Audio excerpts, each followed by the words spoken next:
യേശുവേ ആരാധന യേശുവേ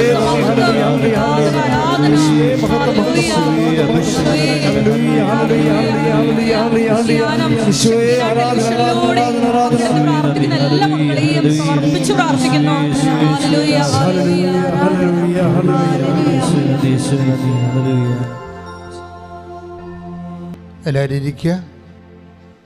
പരിശുദ്ധ പരമദിവ്യകാരുണ്യത്തിന് എൻ്റെ പ്രിയപ്പെട്ടവരെ, ഓൺലൈനിൽ ഈ ധ്യാനം ഈ ആഴ്ചയിൽ കൂടുന്ന എല്ലാവരെയും ഇവിടെ തീർത്ഥാടനത്തിലെ ഉടമ്പടി ധ്യാനത്തിനായി എത്തിയിരിക്കുന്നവരെയും പരിശുദ്ധമ്മയുടെ മാധ്യസ്ഥതയിലെ ഈശോയ്ക്ക് സമർപ്പിക്കുന്നു. നമ്മൾ ഓരോ ഉടമ്പടി ധ്യാനങ്ങളിലൂടെയും ഞങ്ങൾ തന്നെ ഒത്തിരിയേറെ ഒരു 5-6 ദിവസം ഒരു ധ്യാനം കഴിഞ്ഞാൽ അടുത്ത ഉടമ്പടി ധ്യാനം വരെ എപ്പോഴും ഇങ്ങനെ നിരന്തരം പ്രാർത്ഥിച്ചും കർത്താവ് നൽകുന്ന വചനത്തിൻ്റെ പിറകെ അന്വേഷിച്ചും അതിൻ്റെ അനുഭവതലങ്ങളെ ഓർത്തും ഒക്കെ നിരന്തരമായ ഒരു ഉടമ്പടി ദൈവസാന്നിധ്യ സ്മരണയിലാണ് ജീവിക്കുന്നത്. നിങ്ങളും ഉടമ്പടി കാലത്ത് ഒരു ഉടമ്പടി സാന്നിധ്യ സ്മരണയിൽ ജീവിക്കണം. ആൾക്കാർക്ക് പറ്റുന്ന ഒരു അബദ്ധം എന്ന് പറയണത്, ഇവിടുന്ന് ഉടമ്പടി ചെയ്തു പോകുമ്പോൾ പിന്നീട് നിങ്ങൾ വേവലാതി കൊള്ളുന്നതും നിങ്ങൾ ഇമ്മേഴ്സ്ഡ് ആകണതും എത്ര ശതമാനം നിങ്ങൾക്ക് ദൈവമായിട്ട് ചെയ്ത ഉടമ്പടിയെക്കുറിച്ച് നിങ്ങൾക്ക് തിരിച്ചറിവും ബോധവുമുണ്ട്. അതാണ് എൻ്റെ വിഷയം. അത് ശരിക്കും കാര്യം, ഉടമ്പടിയെ ചിലപ്പോൾ മറ്റ് ജീവിത സാഹചര്യങ്ങളും സന്തോഷമായാലും സങ്കടമായാലും ഉത്കണ്ഠയായാലും മറ്റ് വൈകാരിക സാഹചര്യങ്ങൾ ഉടമ്പടിയെ വിഴുങ്ങുന്നൊരവസ്ഥ വരികയും ഞാൻ ഉടമ്പടി എടുത്ത വ്യക്തിയാണ്, ഞാൻ ദൈവവുമായിട്ട് ഉടമ്പടി ജീവിക്കുകയാണ് ഒരു ബോധമാണത്. ആ ബോധം ശരിക്കും ആദ്യ 90 ദിവസം മുഴുവനും ആ ബോധത്തിലാണ് നമ്മൾ ജീവിക്കുന്നത്. പക്ഷെ ആ ഒരു ബോധം നിങ്ങൾക്കുണ്ടായില്ലെങ്കിൽ പിന്നെ നിങ്ങളെക്കുറിച്ച് ദൈവത്തിന് ബോധം ഉണ്ടാകണമെന്ന് പറയുന്നതിനകത്ത് ഒരർത്ഥവുമില്ല.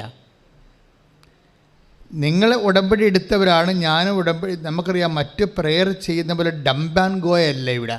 ഡംപ് വെച്ചാൽ നമ്മളൊരു സ്ഥലത്ത് പോയി തിരികെത്തിക്കുന്നു, ഗുഡ് ബൈ പറഞ്ഞ് പിരിയുന്നു, പിന്നെ അത് നമ്മൾ മറന്നു കളയുന്നു അല്ലേ. നമ്മളൊരു സ്ഥലത്ത് പോയി നൊവേന കൂടുന്നു, ആ സമയത്ത് കുറേ പാട്ടൊക്കെ പാടുന്നു, നമ്മൾ അടുത്ത വണ്ടി കയറി പോകുന്നു. പിന്നെ നമ്മൾ ഓർക്കണത് അടുത്ത ചൊവ്വാഴ്ച വ്യാഴാഴ്ച ആകുമ്പോഴാണ്, അയ്യോ ഇന്ന് നൊവേന ദിവസമാണല്ലോ എന്ന് ഓർക്കണത്. ഇത് ഒരവസ്ഥയാണ് ഉടമ്പടിക്കുള്ളതെങ്കിൽ നിങ്ങൾ ഉടമ്പടിയിലല്ല. കാര്യം എന്താ, ഉടമ്പടി എപ്പോഴും അറിയാം, it is A bilateral relation. ദൈവമായിട്ട് ഒരു ഉഭയകക്ഷി ജീവിത അവസ്ഥയിലാണ് നമ്മൾ. അപ്പോഴും അതിനൊരു ലീവോ ഒന്നുമില്ല, അതിനൊരു ഫ്രീ ടൈം പോലുമില്ല. ഉടമ്പടിക്കൊരു ഫ്രീ ടൈം, ഇപ്പോൾ ക്ലാസ്സാണ്, ക്ലാസ്സിന് സ്വാഭാവികമായിട്ടൊരു ഫ്രീ ടൈം ഉണ്ടാകത്തില്ല, ഇൻ്റർവെൽ എന്ന് പറയത്തില്ലേ. പക്ഷെ ഉടമ്പടിക്ക് ഇൻ്റർവെല്ലില്ല. കാര്യം ഉടമ്പടിയിൽ എങ്ങനെ ഇൻ്റർവെൽ വെക്കാൻ പറ്റും? നിങ്ങൾ ദൈവവുമായിട്ട് ഉടമ്പടി ചെയ്തിരിക്കുകയാണ്. അതുകൊണ്ട് എല്ലാ നിമിഷങ്ങളും തന്നെ നിങ്ങളെ വാക്ക്, പ്രവൃത്തി, വിചാരം, സാക്ഷ്യം അതെല്ലാം ഉടമ്പടിയുടെ ബേസ്മെൻറ്റിലാണ്. ഒരുപക്ഷെ സത്യസന്ധമായിട്ട് ഉടമ്പടി എടുക്കുന്നവർക്ക് എന്നെ കരുത്താണെന്നറിയാവോ? സത്യസന്ധമായിട്ട് ഉടമ്പടി എടുക്കുന്നവർക്ക് എന്നെ കരുത്ത. ആ കരുത്ത് കാണണമെങ്കിൽ ഈ ദിവസങ്ങളിലൊരു സാക്ഷ്യം ഉണ്ടായത്, അതായത് എനിക്ക് ഭയങ്കര ഇഷ്ടപ്പെടാം. റോഷൻ എന്നും പറഞ്ഞൊരാണ്, യാക്കോബ സഹോദരനാണ്, കോട്ടയത്ത് നിന്ന്. അതായത് റോഷൻ്റെ സാക്ഷ്യം, റോഷനും ഉണ്ടായ ഒരു കുഞ്ഞ് മരിക്കുമെന്ന് പറഞ്ഞപ്പോൾ റോഷനൊരു ഫീല് ചെയ്തില്ല. എന്താ അദ്ദേഹം സാക്ഷ്യത്തെ പറഞ്ഞു വെച്ച് കഴിഞ്ഞാൽ, അത് മാതാവ് തന്ന കുഞ്ഞല്ലേ എന്നാണ് പറയണത്. അപ്പം ഹീസ് കോൺഷ്യസ് അബൌട്ട് ദാറ്റ്. അതായത് അതിനെക്കുറിച്ചൊക്കെ നല്ല ബോധമുണ്ട്. ഇതുപോലെ ഓരോ സമയത്തും ഉടമ്പടി കാലങ്ങളിൽ എന്തെങ്കിലും ഒരു നെഗറ്റീവ് നമുക്ക് സംഭവിച്ചാൽ ഓട്ടോമാറ്റിക്കായിട്ട് നമുക്ക് ദൈവത്തിൻ്റെക്കുറിച്ച് ഉടമ്പടിയെക്കുറിച്ച് ഓർമ്മ വന്നാൽ പോരാ, ഓർമ്മയെ പോസിറ്റീവായിട്ട് വരണം. ദൈവത്തോട് നമ്മൾ ഉടമ്പടി ചെയ്തതല്ലേ എന്നുള്ളത് പോസിറ്റീവാണ്, പോസിറ്റീവായിട്ടാണ് വരേണ്ടത്. അങ്ങനെ ഒരു കാര്യം എനിക്ക് പലപ്പോഴും സാക്ഷ്യങ്ങൾ കേൾക്കുമ്പോൾ തോന്നുന്നത് ഉടമ്പടി ഒരു ഫങ്ഷൻ അല്ല, ഉടമ്പടി ഒരു ഫീലിംഗ് ആണ് ശരിക്കും. ഇതാണ് വ്യത്യാസം. എപ്പോഴും ആ ഫീലിംഗ് ഇങ്ങനെ ഉണ്ടായിക്കൊണ്ടിരിക്കും. ഉടമ്പടി ഫങ്ഷൻ ആണെങ്കിൽ ആ ഫങ്ഷൻ കഴിയുമ്പോൾ നമുക്ക് ഫ്രീ ആണ്. ഫീലിംഗ് ആണെങ്കിൽ ഫീലിങ്ങിൽ നമ്മൾ ഫ്രീ അല്ല. ആ വ്യത്യാസം അതാണ്. ഇപ്പം നമ്മുടെ അപ്പൻ മരിച്ചു, അതൊരു ഫീലിംഗ് ആണ്, നമ്മൾ ഫ്രീ അല്ല. ആ ദുഃഖം നമുക്കങ്ങ് നിൽക്കുന്നോ? അതിനേക്കാൾ തീവ്രമായ എന്തെങ്കിലും ബന്ധങ്ങളുള്ള ഒരു അവസ്ഥയിൽ നിന്നാണ് നമുക്ക് മിസ് ചെയ്യണമെങ്കിൽ it's a feeling, it's not a function. അപ്പൻ്റെ മരണം ഒരു ഫങ്ഷനാണോ? അല്ല, അതൊരു ഫീലിംഗ്. ഉടമ്പടി ഒരു ഫങ്ഷനാണോ? അല്ല, ഇറ്റ്സ് എ ഫീലിംഗ്. അതുകൊണ്ട് ആ ഫീലിങ്ങിന് ഇൻ്റർവെല്ലില്ല. പ്രാർത്ഥിക്കുക, കർത്താവായ ദൈവമേ, ഉടമ്പടി ഒരു ബോധമാണെന്ന്, ആ ബോധം ഒരു നിലനിൽപ്പിന്റെ വികാരമാണെന്ന് തിരിച്ചറിയാനുള്ള കൃപയാൽ എന്നെ നിറക്കണമേ. ശ്രുതിക്കട്ടെ, ഹല്ലേലൂയ.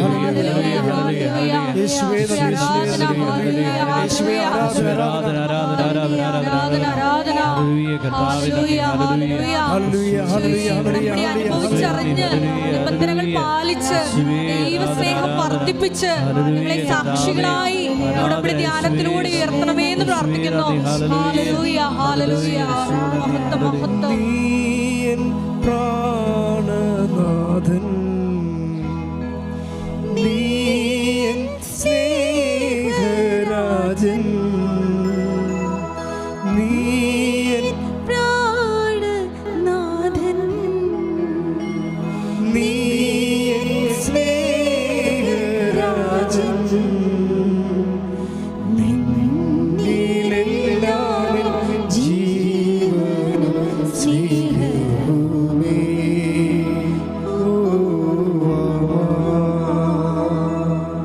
പരിശുദ്ധ പരമദിവ്യകാരുണ്യത്തിന് അതായത് ഈ ഉടമ്പടിയുടെ ബോധവും വിവേചനവും ഇതെല്ലാം പരിശുദ്ധാത്മാവിൻ്റെ ദാനമായിട്ട് വരുന്നത്. ഇതിന് ഈ role of the holy spirit ഉടമ്പടിയുടെ മെക്കാനിസത്തിൽ ഭയങ്കര പ്രിൻസിപ്പൽ പാർട്ടാണ് വരുന്നത്. ഇതൊരു പരിശുദ്ധാത്മാവ് ഇതര പ്രാർത്ഥനാ രൂപമല്ലത്. പരിശുദ്ധാത്മാവ് നമ്മുടെ എല്ലാ പ്രാർത്ഥനാ രൂപങ്ങളുടെയും മൊബിലിറ്റി, അതുപോലെ അതിൻ്റെ ഒരു ഡൈനാമിസം വർക്ക് ചെയ്യണത് പരിശുദ്ധാത്മാവിൽ അധിഷ്ഠിതമാണ് എല്ലാ പ്രയർ രൂപങ്ങളും. അപ്പോൾ ഉടമ്പടി എന്ന് പറഞ്ഞതൊരു മരിയൻ പ്രയറാണെന്ന് പറഞ്ഞിട്ട് പരിശുദ്ധാത്മാവിന് അവിടെ ഒന്നും ചെയ്യാനില്ലെന്നല്ല. മരിയൻ പ്രയറായത് കൊണ്ട് തന്നെ അത് ഫുൾനെസ് ഓഫ് ഹോളി സ്പിരിറ്റിലെ വർക്ക് ചെയ്യത്തുള്ളൂ. പരിശുദ്ധാത്മാവിൻ്റെ പൂർണ്ണതയിൽ പ്രാർത്ഥിക്കുക, കർത്താവായ ദൈവമേ, ഉടമ്പടിയെടുത്ത് എല്ലാവരെയും പരിശുദ്ധാത്മാവിൻ്റെ പൂർണ്ണതയിലേക്ക് ഫലദായകമായി വളർത്തണമേ, അഭിഷേകം ചെയ്യണമേ. ശ്രുതികട ഹല്ലേലൂയ.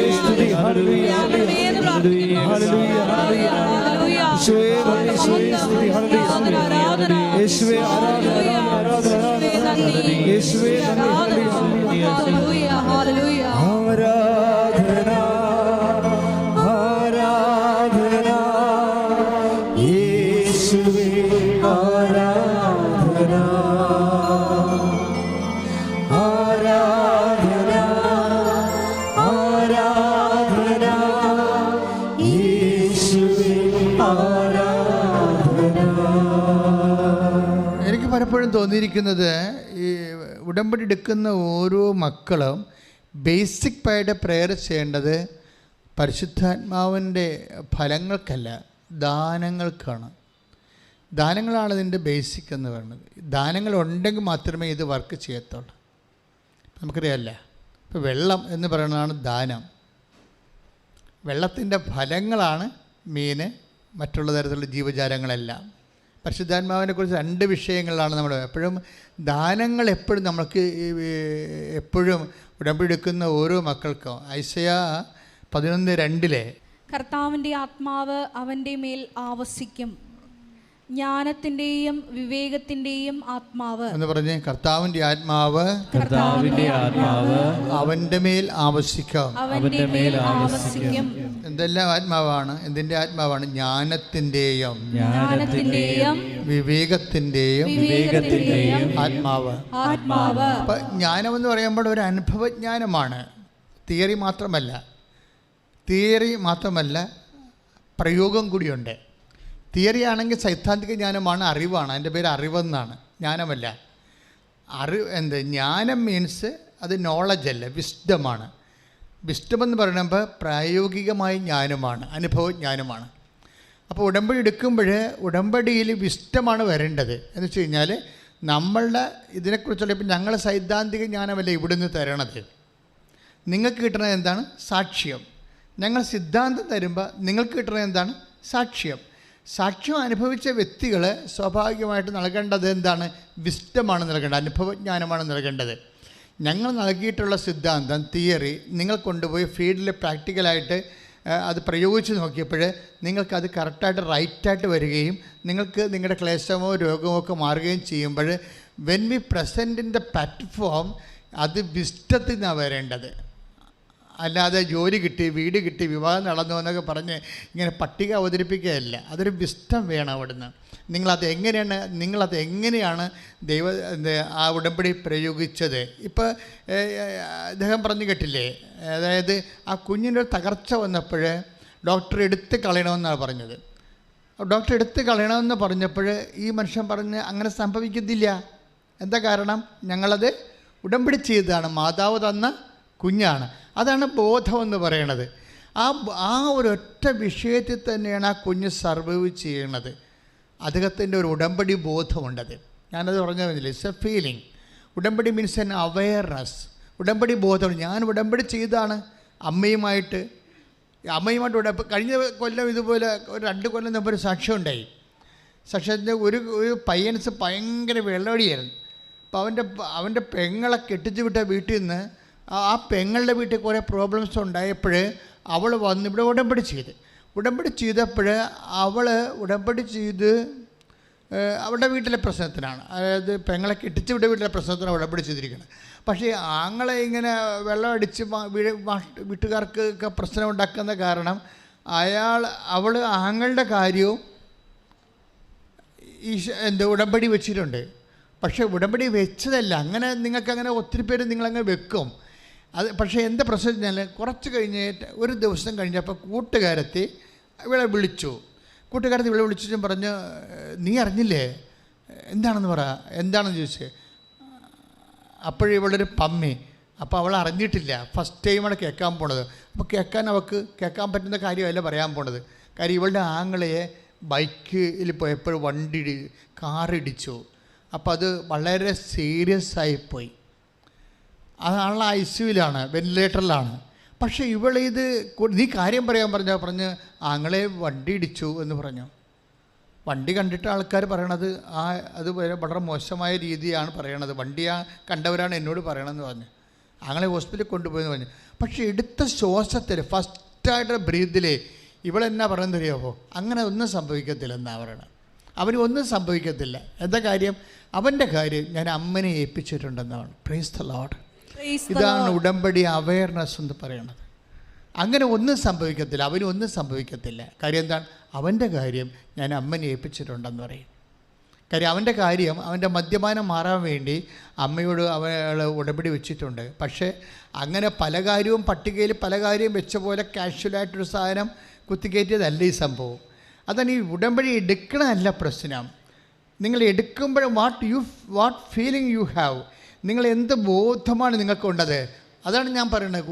ഒക്കട്ടെ എന്ന് പറഞ്ഞ് ഇപ്പോൾ 5 കാര്യം 6 കാര്യം വെക്കാമല്ലോ, അതിലൊരു കാര്യം ഇതും കൂടി ആയിക്കോട്ടെ എന്ന് പറഞ്ഞ് അങ്ങനെ വെച്ചാൽ അങ്ങനെ വരുമ്പോൾ ഉണ്ടാകുന്ന പ്രോബ്ലം, നിങ്ങൾക്ക് ഒരു മുടന്തം വിശ്വാസത്തിലാണല്ലോ അത് ചെയ്യണത്. അങ്ങനെ ഒരെണ്ണമെങ്കിലും അങ്ങനെ ഒരു ചത്ത ഉടമ്പടി വെച്ചാൽ ആ ഉടമ്പടി ഒരു വിഷയമെങ്കിലും ചത്ത ഉടമ്പടി വെച്ച് കഴിഞ്ഞു. ചത്തതെന്ന് വെച്ച് കഴിഞ്ഞാൽ നിങ്ങൾക്ക് അത്ര കണ്ട് you are not serious about that. ആ വിഷയം നടന്നാൽ കൊള്ളാം, നടന്നില്ലെങ്കിലും കൊള്ളാം. എന്ന് നിങ്ങൾ വെച്ചിരിക്കുകയാണ്. നടന്നേ മതിയാവൂ എന്നൊന്നുമില്ല. അങ്ങനെ ഒരെണ്ണം ഇതിൻ്റെ അകത്ത് കയറ്റി വെച്ചിട്ടുണ്ടെങ്കിൽ അതാണ് ചത്ത ഉടമ്പടി എന്ന് പറയുന്നത്. ചത്ത ഉടമ്പടിയുടെ പല 6 കാര്യങ്ങളുണ്ട്. അതിൻ്റെ അകത്ത് ഒരെണ്ണം ഇങ്ങനെ കാഷ്വലായിട്ട് വെച്ചിരിക്കുന്നതാണ്. അത് ചത്തുപോയി കഴിഞ്ഞാൽ അത് സ്വാഭാവികമായിട്ട് മറ്റേ നിങ്ങളുടെ എല്ലാ ഇൻറ്റൻഷനും അത് ബാധിക്കും. കാര്യം എന്താണ്? നിങ്ങളല്ലേ വെക്കണത്, നിങ്ങളല്ലേ വെക്കണത്. അതായത് അത്ര കണ്ട് ദൈവത്തിൽ ഒക്കട്ടെ എന്നുള്ള മുടന്തം വിശ്വാസമുള്ള നിങ്ങളാണ് ആ ഒരു സാധനം വെച്ചിരിക്കുന്നത്. ആ ആൾ തന്നെയല്ല മറ്റഞ്ചെണ്ണം വെച്ചിരിക്കുന്നത്. അപ്പോൾ അത് അടിസ്ഥാനപരമായ ഉടമ്പടി, അടിയന്തരമായ ഉടമ്പടിയാണെങ്കിലും ഇതുപോലെയുള്ള അലവലാതി കാര്യങ്ങൾ ഒത്താൽ കിട്ടിയാൽ ഊട്ടിയെന്നൊക്കെ ഞാൻ പറയുന്നത് ഇടയ്ക്ക്. അതുപോലെ ഒരു ഗാംബ്ലിംഗ് ആയിട്ട് ഒക്കട്ടെന്നും പറഞ്ഞ് ഒരു സാധനം ഉടമ്പടി വെച്ചിട്ടുണ്ടെങ്കിൽ ആ ഒക്കട്ട സാധനം തന്നെയായിരിക്കും എല്ലാത്തിനെയും ബാധിക്കുന്നത്. അങ്ങനെ ഒരിക്കലും ഉടമ്പടി ചെയ്യരുത്. നിങ്ങൾക്ക് വെച്ചില്ലേ കുഴപ്പമില്ല, 0 പോയിൻ്റ് ഇട്ട് വെച്ചാൽ മതി. വെക്കുന്ന കാര്യങ്ങൾ നിങ്ങൾക്ക് പക്കയായിരിക്കണം. അതിനെക്കുറിച്ച് ഭയങ്കര അത് ഇല്ലാതെ നിങ്ങൾക്ക് സർവൈവ് ചെയ്യാൻ പറ്റാത്ത രീതിയിൽ നിങ്ങൾ സീരിയസ് ആയിരിക്കണം. ശ്രദ്ധിക്കട്ടെ. ഹല്ലേലൂയ, ഹല്ലേലൂയ, ഹല്ലേലൂയ, ഹല്ലേലൂയ. യോഗങ്ങൾ എഴുതുമ്പോൾ ആത്മാവിന്റെ വലിയ വഴിനടത്തലുകൾ ഉണ്ടാകുവാൻ വേണ്ടി ഞങ്ങൾ പ്രാർത്ഥിക്കുന്നു. ദൈവസ്നേഹത്താൽ നിറഞ്ഞ്, സഹോദര സ്നേഹത്താൽ നിറഞ്ഞ് ഉടമ്പടിയിൽ പ്രവേശിക്കുവാൻ ഈശോയെ ഉടമ്പടി ധ്യാനത്തിൽ പങ്കെടുത്ത് പ്രാർത്ഥിക്കുന്ന ഞങ്ങളെ അഭിഷേകം ചെയ്യണമേ എന്ന് പ്രാർത്ഥിക്കുന്നു. Hallelujah, hallelujah.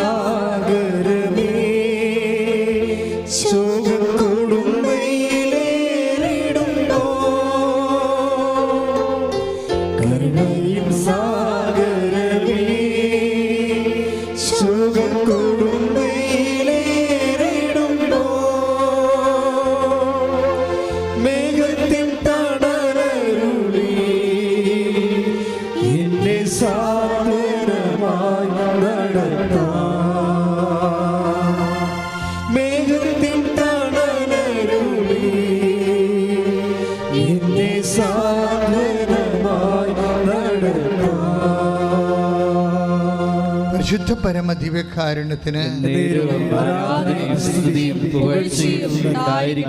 പരിശുദ്ധ പരമദിവ്യകാരുണ്യത്തിന് പരിശുദ്ധ പരമദിവ്യകാരുണ്യത്തിന്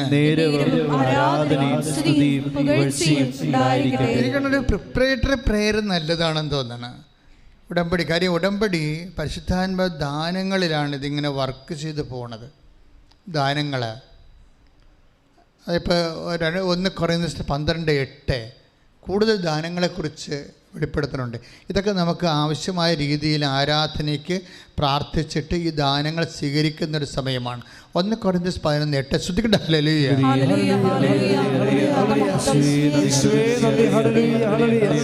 1 കൊറിന്തോസ് 12:8 ഒരേ ആത്മാവ് തന്നെ ഒരാൾക്ക് വിവേകത്തിന്റെ വചനവും എന്ന് പറഞ്ഞ ഒരേ ആത്മാവ് തന്നെ ഒരാൾക്ക് വിവേചനത്തിന്റെ വചനവും. നിങ്ങൾ ഒരു കാര്യം ചിന്തിക്കുമ്പോൾ തന്നെ അതിൽ പരിശുദ്ധാത്മാവോ ദുഷ്ടാത്മാവോ ലോകാത്മാവോ ഉണ്ടാകാം. ഒരു ഉടമ്പടി ഇരിക്കുന്ന വ്യക്തിക്ക് ലോകാത്മാവ് ഉണ്ടാകാൻ പാടില്ല. അപ്പം തന്നെ അത് വിവേചിക്കണം. ഉടനെ ഓട്ടോമാറ്റിക് വിവേചനം വരേണ്ടതാണ്. എന്താ പ്രശ്നം വെച്ചാൽ നിങ്ങൾ പറയുന്ന പല കാര്യങ്ങളിലും ലോകാത്മാവും ഉണ്ടാവും, ദുഷ്ടാത്മാവും ഉണ്ടാവും. ലോകാത്മാവ് എന്ന് വെച്ചാൽ വ്യക്തികൾക്ക് അഹങ്കാരം ഉണ്ടാവും. അഹങ്കാരം മൂത്ത വർത്തമാനങ്ങൾ നിങ്ങൾ പറഞ്ഞുകൊണ്ടിരിക്കുന്ന സംഭവം. ഇപ്പോൾ ഒരാൾ ഒരു കാര്യം പറഞ്ഞപ്പോൾ നിങ്ങൾ അതിനെ നിഷേധിച്ചുകൊണ്ട് വേറൊരു സംഭവം പറഞ്ഞു. അപ്പോൾ ഉടനെ ആത്മാവ് നിവേചിക്കണം, ഇത് നിൻ്റെ അഹങ്കാരമാണ്, നീ പറയണറിയാം, നിനക്ക് തെറ്റാണെന്നറിയാം, പക്ഷേ ഇവിടെ ജയിക്കാൻ വേണ്ടി ഒരു അഭ്യാസം കാണിക്കുകയാണ്. അതാണ് വിവേചനം. നിനക്ക് തന്നെ അറിയാം നീ പറയണത് പുട്ടത്തരമാണെന്നറിയാം, പക്ഷേ ഇവിടെ പിടിച്ചു നിൽക്കാൻ വേണ്ടി നീ ഒരു നമ്പർ കാണിക്കുകയാണ്. ദാറ്റ് മീൻസ് അതാണ് ഒരു വിവേചനമെന്ന് പറയുന്നത്. ഇത് ഓട്ടോമാറ്റിക്കായിട്ട് സംഭവിക്കണം. ആരും പറഞ്ഞു തരേണ്ട. ആ വിവേചനം ദാനമാണ്. ഈ ദാനങ്ങൾ ശക്തിപ്പെട്ടാൽ മാത്രമേ വരങ്ങൾ ഉണ്ടാകത്തുള്ളൂ, ഫലങ്ങൾ ഉണ്ടാകത്തുള്ളൂ.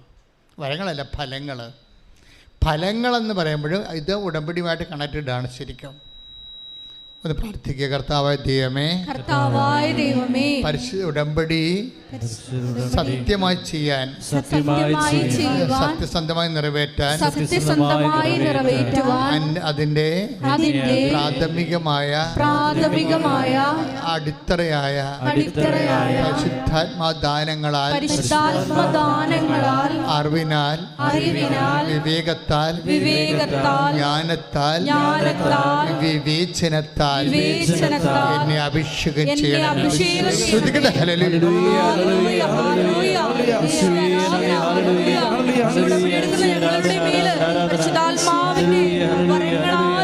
ഫലങ്ങളാലും നിറയപ്പെടുവാൻ കൃപയാകണമേ എന്ന് പ്രാർത്ഥിക്കുന്നു. Hallelujah, hallelujah.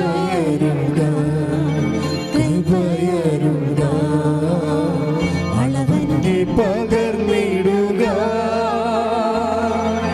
ഈ ഭൂമിയിൽ യാത്രയിൽ ദൈവകൃപയരുക. ഈ ഭൂമിയിൽ യാത്രയിൽ ദൈവകൃപയരുക. Praise the Lord. ഞാൻ അച്ഛൻ ആദ്യമേ പറഞ്ഞത് എന്താണ്? ഉടമ്പടി ഒരു അവെയർനെസ്സാണ്, ഒരു പക്ഷേ ഷാർപ്പ് ആൻഡ് സീരിയസ് അവെയർനെസ്സാണ്. സാധാരണ ഒരു ലോ ലെവലിലുള്ള ഓർഡിനറി അവെയർനെസ് അല്ല, ഷാർപ്പാണ്. കാര്യം ദൈവവുമായിട്ട് അതൊരു കക്ഷി ദൈവമാണ്. മനസ്സിലായില്ലേ? അതിൻ്റെ പ്രശ്നം നിങ്ങളുടെ വീട്ടിൽ ഒരാൾ വരുന്നു എന്ന് വിചാരിച്ചോ. നിങ്ങളുടെ വീട്ടിൽ ഒരാൾ വരുന്നു, അയൽവാസി വരുന്നു. നമുക്കറിയാം അയൽവാസിയെക്കുറിച്ചുള്ള അവെയർനെസ്സിനെ കൊണ്ട്. അപ്പോൾ അത് നിങ്ങൾ അടുക്കളയിൽ നിൽക്കുന്ന പട്ടത്തിൽ നിൽക്കും. അവൾ എങ്ങനെ കറങ്ങി തിരിഞ്ഞ് അടുക്കള വന്നോളൂ എന്ന് വിചാരിക്കും. അല്ലേ കറക്റ്റേ? ഏറ്റവും അടുപ്പമുള്ള കൂട്ടുകാരത്തിയാണെങ്കിൽ അങ്ങനെ ഒരു നമ്മൾ പിന്നെ അവിടെ. പക്ഷെ ആളെ കൂടി അതൊരു മിനിസ്റ്റർ ആകണമെന്നുണ്ടെങ്കിൽ നിങ്ങൾക്ക് എക്സൈറ്റ്മെൻറ്റായി. പിന്നെ നിങ്ങൾ വീടും കോലവും നമ്മുടെ ഡ്രസ്സുമൊക്കെ നിങ്ങൾ ശ്രദ്ധിച്ച് പിന്നെ ആകപ്പാട് പ്രശ്നമായി. ഒന്നെങ്കിൽ പറ്റാത്തതാണെങ്കിൽ നിങ്ങൾ ഒളിച്ചോടിക്കളയും, നാട് വിട്ടു പോകുന്നത് ഇല്ല.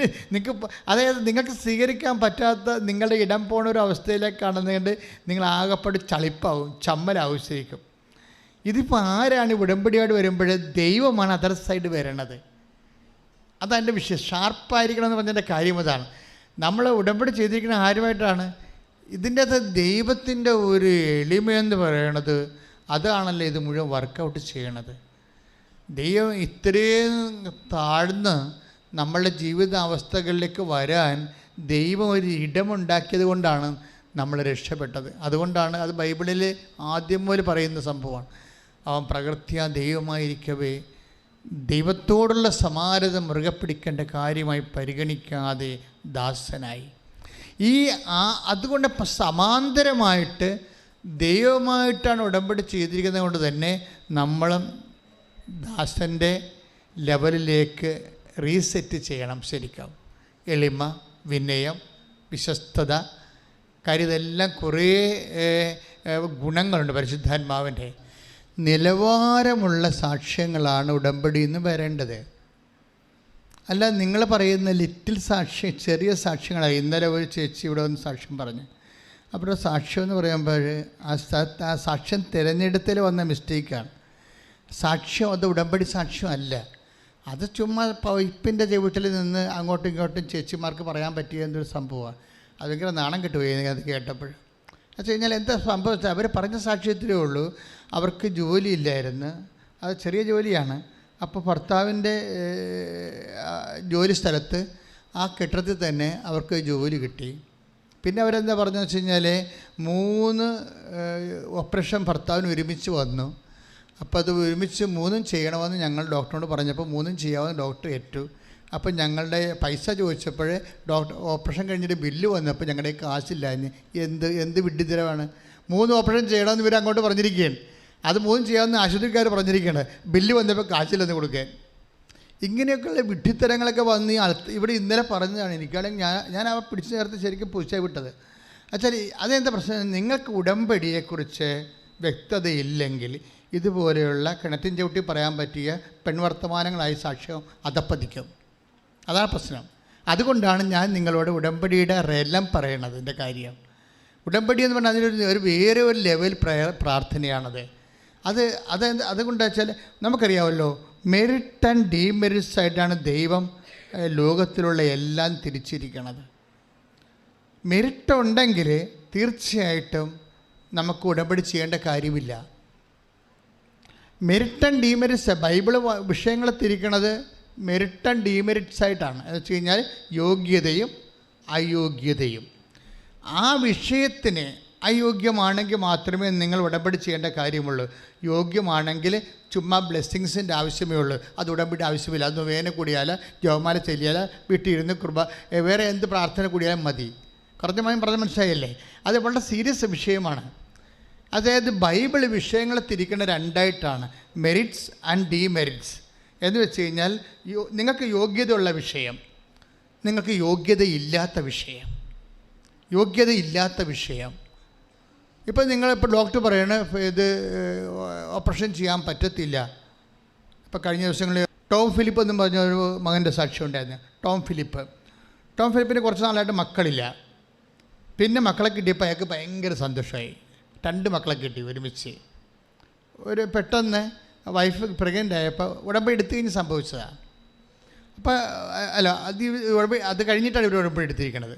അതായത് ഈ മക്കളില്ലാതിരുന്നിട്ട് അവർക്ക് പെട്ടെന്ന് ഒരു 3 കൊല്ലം കഴിഞ്ഞപ്പോൾ അവർക്ക് മക്കളെ കിട്ടിയപ്പോൾ പെട്ടെന്ന് ഒരു ഗർഭപാത്രത്തിൽ 2 കുഞ്ഞുങ്ങൾ കഴിയപ്പോൾ ഇവർക്ക് നല്ല പക്ക സന്തോഷമായി.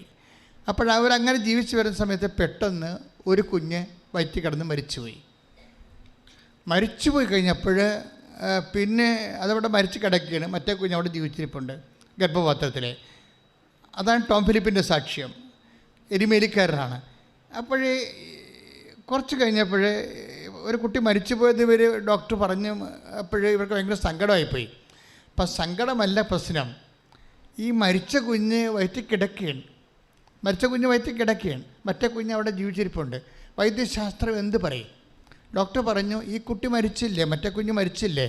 അപ്പോൾ സ്വാഭാവികമായിട്ട് കുറച്ച് കഴിയുമ്പോൾ ആ മരിച്ച കുഞ്ഞിൻ്റെ ബ്ലഡ് 2 ഒരേ സർക്കുലേഷനാണല്ലോ. ആ ബ്ലഡ് മോശം ബ്ലഡല്ലേ, അത് ചത്ത കൊച്ചിൻ്റെ ബ്ലഡ് ഈ കുട്ടിയിലേക്ക് പ്രവേശിക്കാൻ സാധ്യതയുണ്ട്. അപ്പം അങ്ങനെ വരുമ്പോൾ ഈ കുട്ടി ചിലപ്പോൾ ബ്രെയിനായിട്ട് ഓർമ്മ ഈ തലവിലെ പിള്ളേർ, അതുപോലെ തന്നെ ഓർമ്മയില്ലാത്ത കുട്ടികൾ, സംസാരിക്കാൻ ശേഷിയില്ലാത്തത്, ആന്തരിക അവയവങ്ങൾ ഡാമേജായ കുട്ടിയായിട്ടായിരിക്കും അടുത്ത 2ാമത്തെ കുഞ്ഞും. ഇപ്പം ഒന്നെങ്കിൽ മരിക്കും, പുറത്ത് വരികയാണെങ്കിൽ അതിന് അംഗവൈകല്യങ്ങളും പല പ്രശ്നങ്ങളും ഉണ്ടാകുമെന്ന് പറയും. അപ്പോഴേ ഈ ടോം ഫിലിപ്പ് എന്നാ ചെയ്തിരിക്കണത്, അദ്ദേഹം അപ്പോഴാണ് വന്ന് ഉടമ്പടി ചെയ്യണത്. കാര്യം ഒരു കുഞ്ഞ് മരിച്ചുപോയി, ഭാര്യയുടെ വയറ്റിൽ കിടപ്പുണ്ട്. അപ്പോൾ അടുത്ത കുഞ്ഞ് ഓപ്പറേറ്റ് ചെയ്ത് മാറ്റണമെന്നാണ് ഡോക്ടർ പറയണത്. അപ്പം അങ്ങനെ മാറ്റുമ്പോൾ പിന്നീട് ഗർഭം ധരിക്കണമൊക്കെ കുറച്ച് കോംപ്ലിക്കേറ്റഡ് വിഷയമാണ്. അപ്പോൾ ഇവിടെ ഈ മനുഷ്യനെ ഉടമ്പടി ചെയ്ത് കഴിഞ്ഞപ്പോൾ അദ്ദേഹം എന്നെ വന്ന് ഈ എമർജൻസി കേസ് ഞാൻ കാണുമല്ലോ, അതെന്താ കാരണം ഇതാണ്, ഇതുപോലുള്ള കേസ് പറഞ്ഞതുകൊണ്ടാണ്. അപ്പോൾ എന്നോട് പറഞ്ഞു എന്നാ ചെയ്യണമെന്ന് വെച്ചാൽ ഡോക്ടർ പറഞ്ഞത് അതിനെക്കൂടി എടുത്ത് കളയണമെന്നാണ് പറഞ്ഞത്. അല്ലെങ്കിൽ ആ ചത്ത കൊച്ചിൻ്റെ ബ്ലഡ് ഇങ്ങോട്ട് കയറാൻ സാധ്യതയുണ്ട്. അങ്ങനെയെങ്കിൽ ഇത് ഈ കുട്ടി കൊളാപ്സായി പോകും, വൈഫിനും കുഴപ്പമുണ്ടാകും എന്നൊക്കെയാണ് പറയണത്. അപ്പം ഞാനത് ഉടനെ ഉടമ്പടി എടുത്ത് കഴിച്ചിട്ടല്ലേ കാണുന്നത്. അപ്പം ഞാൻ ഉടനെ ഞാൻ കൂളായിട്ട് പറഞ്ഞു, ഉടമ്പടി തൈലം വയറ്റിൽ പുരട്ടി കൊടുക്കാൻ പറഞ്ഞു. അത്രയേ ഉള്ളൂ, വേറെ ഒരു സൊല്യൂഷനും ഇല്ല. ഉടമ്പടി തൈലം ഭാര്യയുടെ അടിവയറ്റിൽ പുരട്ടി കൊടുക്കാൻ പറഞ്ഞു. കുറിച്ചിട്ട് വിശ്വാസപ്രമാണം പുരട്ടി കൊടുക്കാൻ പറഞ്ഞു. That's okay. അല്ലെങ്കിൽ ഞാൻ എടുത്തു കളയണമെന്ന് ഞാൻ പറഞ്ഞില്ല. അല്ലെങ്കിൽ എനിക്ക് വേണേൽ പറയാം, ഡോക്ടർ പറയണ പോലെ ചെയ്യാൻ പറയാം. അപ്പോൾ കർത്താവ് എന്നെ പിടിക്കും. പിന്നെ നിന്നെ എന്തിനാണ് ഇവിടെ വെച്ചിരിക്കണമെന്ന് ചോദിക്കും. അതിലെ പ്രശ്നം. നിനക്ക് വിശ്വാസമില്ലാത്ത ഉടമ്പടി തൈലം നീ എന്തിനാണ് ജനങ്ങൾക്ക് കൊടുക്കണമെന്ന് ചോദിക്കും. അതാണ് പ്രശ്നം. അപ്പം ഞാൻ അല്പം സംശയമില്ല പറഞ്ഞു, ഒരു കുഴപ്പമില്ല, ആ കുട്ടി മരിക്കത്തില്ല. കുട്ടിയെ കർത്താവിൻ്റെ ഉടമസ്ഥയിലേൽപ്പിക്കണം. നീ ഉടമ്പടി തൈലം എടുത്തിട്ട് വിശ്വാസ പ്രമാണം ചൊല്ലിയിട്ട് നീ വൈഫിൻ്റെ അടിവയറ്റ് തേച്ച് കൊടുക്കാൻ പറയും. അതോടുകൂടി ആ കുട്ടി രക്ഷപ്പെട്ട്. ആ കുട്ടിയെ കൊണ്ടാണ് അയാൾ സാക്ഷ്യം പറയാൻ വന്നിരിക്കുന്നത്. പക്ഷേ എന്താ പ്രശ്നം വെച്ച് കഴിഞ്ഞാൽ, ഒരു ഇഷ്യൂ ഉണ്ടാകുമ്പോൾ നമ്മൾ എന്ത് നിലപാടെടുക്കുന്നു എന്നുള്ളതാണ് നമ്മുടെ ഉടമ്പടി ലെവലെന്ന് പറയണത്. ഉടമ്പടി എന്ന് പറയണത് അതിൽ നേർച്ച വസ്തുക്കൾ പ്രവർത്തിക്കണം മാത്രമല്ല, അത് ഇപ്പം നിങ്ങൾ ഒരു ജനറേറ്റർ, ഇപ്പം നമ്മൾ ഈ കറക്റ്റ് സ്റ്റാർട്ടാക്കണ ഒരു ജനറേറ്റർ ഇല്ലേ, ആ ജനറേറ്റർ കൊണ്ടുവന്ന് വെച്ചിരിക്കുകയാണ്. അപ്പോൾ ജനറേറ്ററിന് നമുക്ക് വേണമെങ്കിൽ ഒരു 30,000 വാട്ട് വർക്ക് ചെയ്യുന്ന ആണെന്ന് വിചാരിച്ചോ. അത് നല്ല ജനറേറ്ററൊക്കെയാണ്. പക്ഷേ കറക്റ്റ് സ്റ്റാർട്ട് ചെയ്യാനുള്ള അത് ആളിനില്ലെങ്കിൽ എന്ത് പറ്റും? ഇത് വർക്കൗട്ട് ചെയ്യത്തില്ല. ഇത് നല്ല വാട്ടുള്ള ജനറേറ്ററാണ്, ഇതിന് 10 ലക്ഷം രൂപയാണെന്നൊക്കെ പറഞ്ഞിട്ട് കാര്യമില്ല. ഇത് കറക്റ്റ് സ്റ്റാർട്ട് ചെയ്യണത് ആരാണ്? അവന് ആരോഗ്യം വേണം, ഇല്ലേ? ഉടമ്പടി എടുക്കാൻ അതിൻ്റേതായിട്ടുള്ള ഒരു ആരോഗ്യം ഉണ്ടാകണം, ആത്മീയ ആരോഗ്യം. അത് പ്രശ്നമാണ്. ഉടമ്പടി എടുക്കുമ്പോൾ അതിനൊരു നിലപാടുണ്ട്. ഇപ്പം ഞാനെന്താ പറഞ്ഞത്? ഒരു കുഴപ്പമില്ല, ഡോക്ടർ പറഞ്ഞ് എടുത്ത് കളയണം, അല്ലെങ്കിൽ മോശം ബ്ലഡ് കയറിയിട്ട് കുട്ടിയുടെ ആന്തരിക അവയവങ്ങൾ ദ്രവിച്ചു പോകും, അത് കുട്ടിക്ക് ഓർമ്മ ഉണ്ടാകത്തില്ല, പിന്നെ കുറച്ച് കഴിയുമ്പോൾ കൊച്ചു ചിലപ്പോൾ ചത്തുപോയെന്ന് വരുമെന്ന്. അപ്പോൾ ഞാൻ പറയും, നീ ഉടമ്പടി തൈലം കൊണ്ട് ഈ വിശ്വാസ പ്രമാണം ചൊല്ലി ഭാര്യയുടെ അടിവയറ്റി പെട്ടി കൊടുക്കാൻ പറയും. പക്ഷേ ഈ ടോം ഫിലിപ്പിനെ സംബന്ധിച്ചിടത്തോളം ആരോഗ്യമുണ്ട്. ഞാൻ പറയുമ്പോൾ പിന്നെ സെക്കൻഡ് ഒപ്പീനിയൻ അയാൾ പോണില്ല. ഞാൻ പറഞ്ഞു, അച്ഛനിങ്ങനെ പറഞ്ഞു, എന്നാലും എൻ്റെ അമ്മയുടെ അനിയത്തിൻ്റെ മകൻ ഡോക്ടറാണ്, MD ആണ്, അമേരിക്ക പഠിച്ചതാണ്, അവനും കൂടെ ചോദിച്ചേക്കാമെന്ന് പറഞ്ഞു കഴിഞ്ഞാൽ ഈ ഉടമ്പടി തൈലത്തിൻ്റെ വിഷയം തീർന്ന് അവിടെ വെച്ച് തീരും. എന്താ കാര്യം? സെക്കൻഡ് ഒപ്പീനിയൻ എടുക്കുന്നതുകൊണ്ടാണ്. സെക്കൻഡ് ഒപ്പീനിയൻ എടുക്കരുതെന്നല്ല, അത് വിവേചിക്കാൻ പരിശുദ്ധാത്മാവ് പറയണം. പരിശുദ്ധാത്മാവ് വിവേചിക്കാൻ ഒരു സെക്കൻഡ് ഒപ്പീനിയൻ, തേർഡ് ഒപ്പീനിയൻ എടുത്തുകൊള്ളാൻ പരിശുദ്ധാത്മാവ് വിവേചിച്ച് വിവേകം നൽകിയാൽ തീർച്ചയായിട്ടും നമുക്കത് ചെയ്യാൻ പറ്റും. പക്ഷേ അതേസമയം തന്നെ കൺഫ്യൂഷൻ നിൽക്കുന്ന സമയത്ത് ആന്തരികമായ ബോധ്യം നൽകുന്നതാണ് പരിശുദ്ധാത്മാവിൻ്റെ ദാനമെന്ന് പറയണത്. മനസ്സിലായില്ലേ? പരിശുദ്ധാത്മാവിൻ്റെ ദാനം ആവശ്യമായി വരണത് അതായത് ഇപ്പം ഞാനിത് പറഞ്ഞില്ല അവനോട്, കുട്ടി മരിക്കുമെന്ന് പറയുമ്പോൾ ഞാൻ പെട്ടെന്ന് ചളുപ്പില്ല, ഞാൻ ഒരു സംശയമില്ലാതെ പെട്ടെന്ന് ഞാൻ പറഞ്ഞില്ല, അത് ചെയ്താൽ മതിയെന്ന് പറഞ്ഞാൽ അത് വിശ്വാസത്തിൻ്റെ ഒരു വിഷയമാണ്. നമ്മൾ കുറച്ച് ആലോചിച്ച് എന്താണ് ചെയ്യേണ്ടത്, അവരോട് അങ്ങനെ പറഞ്ഞാൽ മതിയോ അതാ ഇങ്ങനെ പറയണോ എന്നൊക്കെ പറഞ്ഞാൽ പിന്നീട് ലെവൽ മാറി. വിശ്വാസം എന്ന് പറഞ്ഞാൽ സ്പീഡാണ്. ഇപ്പം നീ ഒരു മലയോട് ചെന്ന് കടലിൽ ചെയ്ത് നിൽക്കാൻ ഹൃദയത്തിൽ ശങ്കിക്കാതെ പറഞ്ഞാൽ അതനുസരിക്കുക തന്നെ ചെയ്യുമെന്ന് പറഞ്ഞില്ല. അപ്പം ഹൃദയത്തിലുള്ള ശങ്ക എന്ന് പറയണത് നിങ്ങൾ ഒരു വലിയ വില്ലനെപ്പോലെ നമ്മൾ മരണം വരെ ഫൈറ്റ് ചെയ്യേണ്ട ഒരു സാധനമാണ്. വിശ്വാസം എന്ന് പറയണതല്ല, വിശ്വാസത്തിൻ്റെ വില്ലനെയാണ് നമുക്ക് എപ്പോഴും ടാർഗറ്റ് ചെയ്യേണ്ടത്. വിശ്വാസം അതിന് എതിരായുള്ള സാധനം എപ്പോഴും വർക്ക് ചെയ്തുകൊണ്ടിരിക്കും. വിശ്വാസത്തെ വളർത്തണതിന് അതിൻ്റെ എതിരായിട്ടുള്ള സംഭവത്തെ നമ്മൾ എപ്പോഴും, വിശ്വാസത്തെ വളർത്താൻ നിങ്ങൾ ഉദ്ദേശിക്കുന്നുണ്ടെങ്കിൽ അതിൻ്റെ എതിരായിട്ടുള്ള അവിശ്വാസത്തെയാണ് നമ്മൾ ടാർഗറ്റ് ചെയ്യേണ്ടത്. അതുകൊണ്ടാണ് കർത്താവേ ഞാൻ വിശ്വസിക്കുന്നു എന്ന് പറഞ്ഞിട്ട് എന്താ പറയണത്? എൻ്റെ അവിശ്വാസത്തെ 9:24 ശ്രദ്ധിക്കട്ടെ. ഹല്ലേലൂയ. മർക്കോസ് 9:24 ശ്രദ്ധിക്കട്ടെ.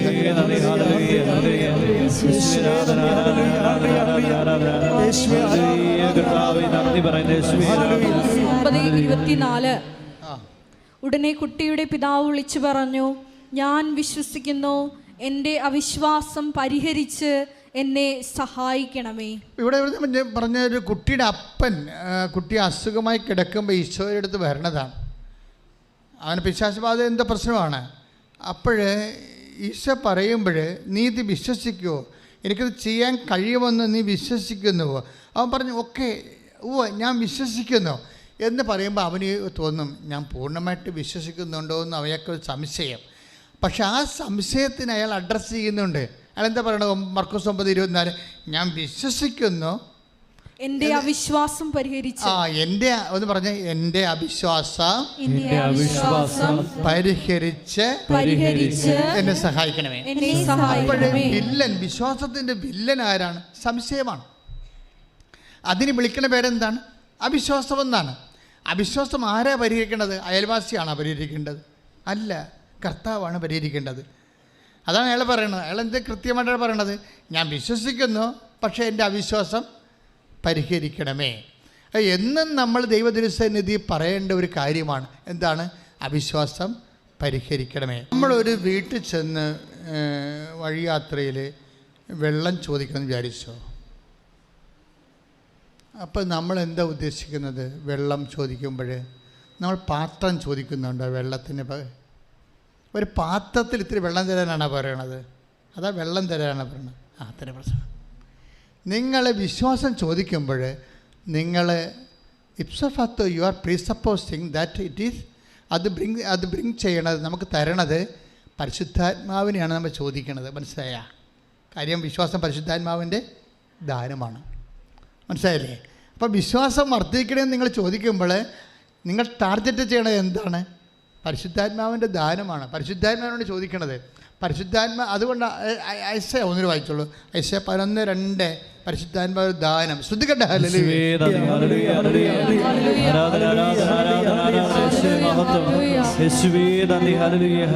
യേശയ്യ 11:2 ജ്ഞാനത്തിൻ്റെയും വിവേകത്തിൻ്റെയും ആത്മാവ്, ഉപദേശത്തിൻ്റെയും ശക്തിയുടെയും ആത്മാവ്, അറിവിൻ്റെയും ദൈവഭക്തിയുടെയും ആത്മാവ്. 1 Corinthians 12:8 ശ്രദ്ധിക്കട്ടെ. ഹല്ലേലൂയ.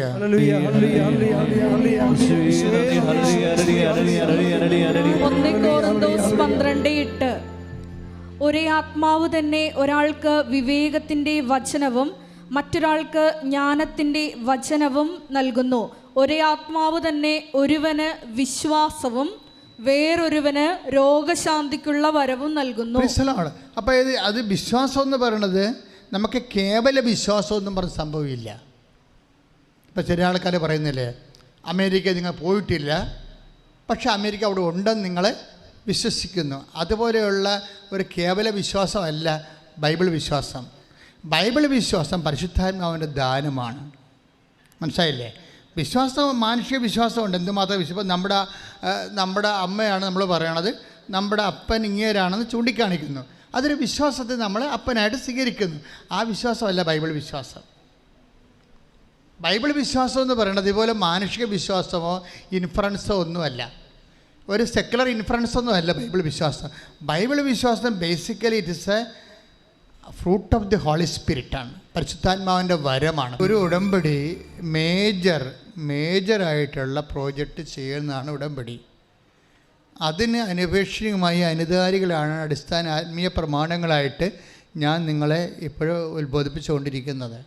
ഇതിൻ്റെ ഭാഗമായിട്ട് വരുന്നൊരു വിഷയം, അതായത് നമ്മൾ അറിയാം, ഇപ്പം ഞാൻ ഈ ടോം ഫിലിപ്പിനോട് എന്നാ പറഞ്ഞത്, കുഞ്ഞ് മരിക്കത്തില്ല, നീ ഭാര്യയുടെ അടിവയറ്റിൽ കൊണ്ടുപോയിട്ട് ഇത് വിശ്വാസപ്രമാണം ചൊല്ലിയിട്ട് ഉടമ്പടി തൈലം കുരിശ് വരച്ച് കുഞ്ഞിനെ ഈശോയ്ക്ക് ഉടമപ്പെടുത്താൻ പറഞ്ഞിരിക്കുകയാണ്. കുരിശ് വരക്കണേ എന്തിനാണ്? അതൊരു മുദ്രയാണ്. കുരിശിച്ച ഒരു സൈനാണ്, സീൽ. ഓഫീസിൽ നിന്നൊക്കെ ലെറ്റർ പഡ് അടിക്കുമ്പോൾ അവർ സീലടിച്ചിരിക്കുകയാണ്. അതിനാണ് നമ്മൾ കുരിശ് വരയ്ക്കണം. നമ്മൾ രാവിലെ എഴുന്നേറ്റിട്ട് എന്താ ചെയ്യണത്? പ്രത്യക്ഷീകരണ പ്രാർത്ഥനയ്ക്ക് നമ്മൾ കൈയും കാലും കഴുകി ഫ്രഷായിട്ട് വന്നിട്ട് പ്രത്യക്ഷീകരണ പ്രാർത്ഥന തുടങ്ങുമ്പോൾ നമ്മൾ എന്താ ചെയ്യണത്? ഉടമ്പടി തൈലം എടുത്തിട്ട് കുരിശ് വരക്കും. എന്തിനാണ് ഉടമ്പടി തൈലം എടുത്ത് കുരിശ് വരക്കണത്? കുരിശ് വരക്കും നമ്മൾ അറിയണതിനെക്കുറിച്ച്. അറിഞ്ഞില്ലെങ്കിൽ നമ്മളെ പൂച്ച മാത്രം പോലെ എന്തെങ്കിലും കാണിച്ചു കൊടുക്കും.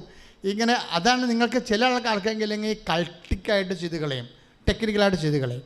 ഉടമ്പടി തൈലം എടുത്ത് എന്നൊക്കെ പറഞ്ഞു ഉറക്കപ്പിച്ച് എന്തെങ്കിലും കാണിച്ച് കൂട്ടും. പിച്ചുമ്പേയും പറഞ്ഞ പോലെ തന്നെ മറ്റൊരു പരിപാടി കാണിക്കും.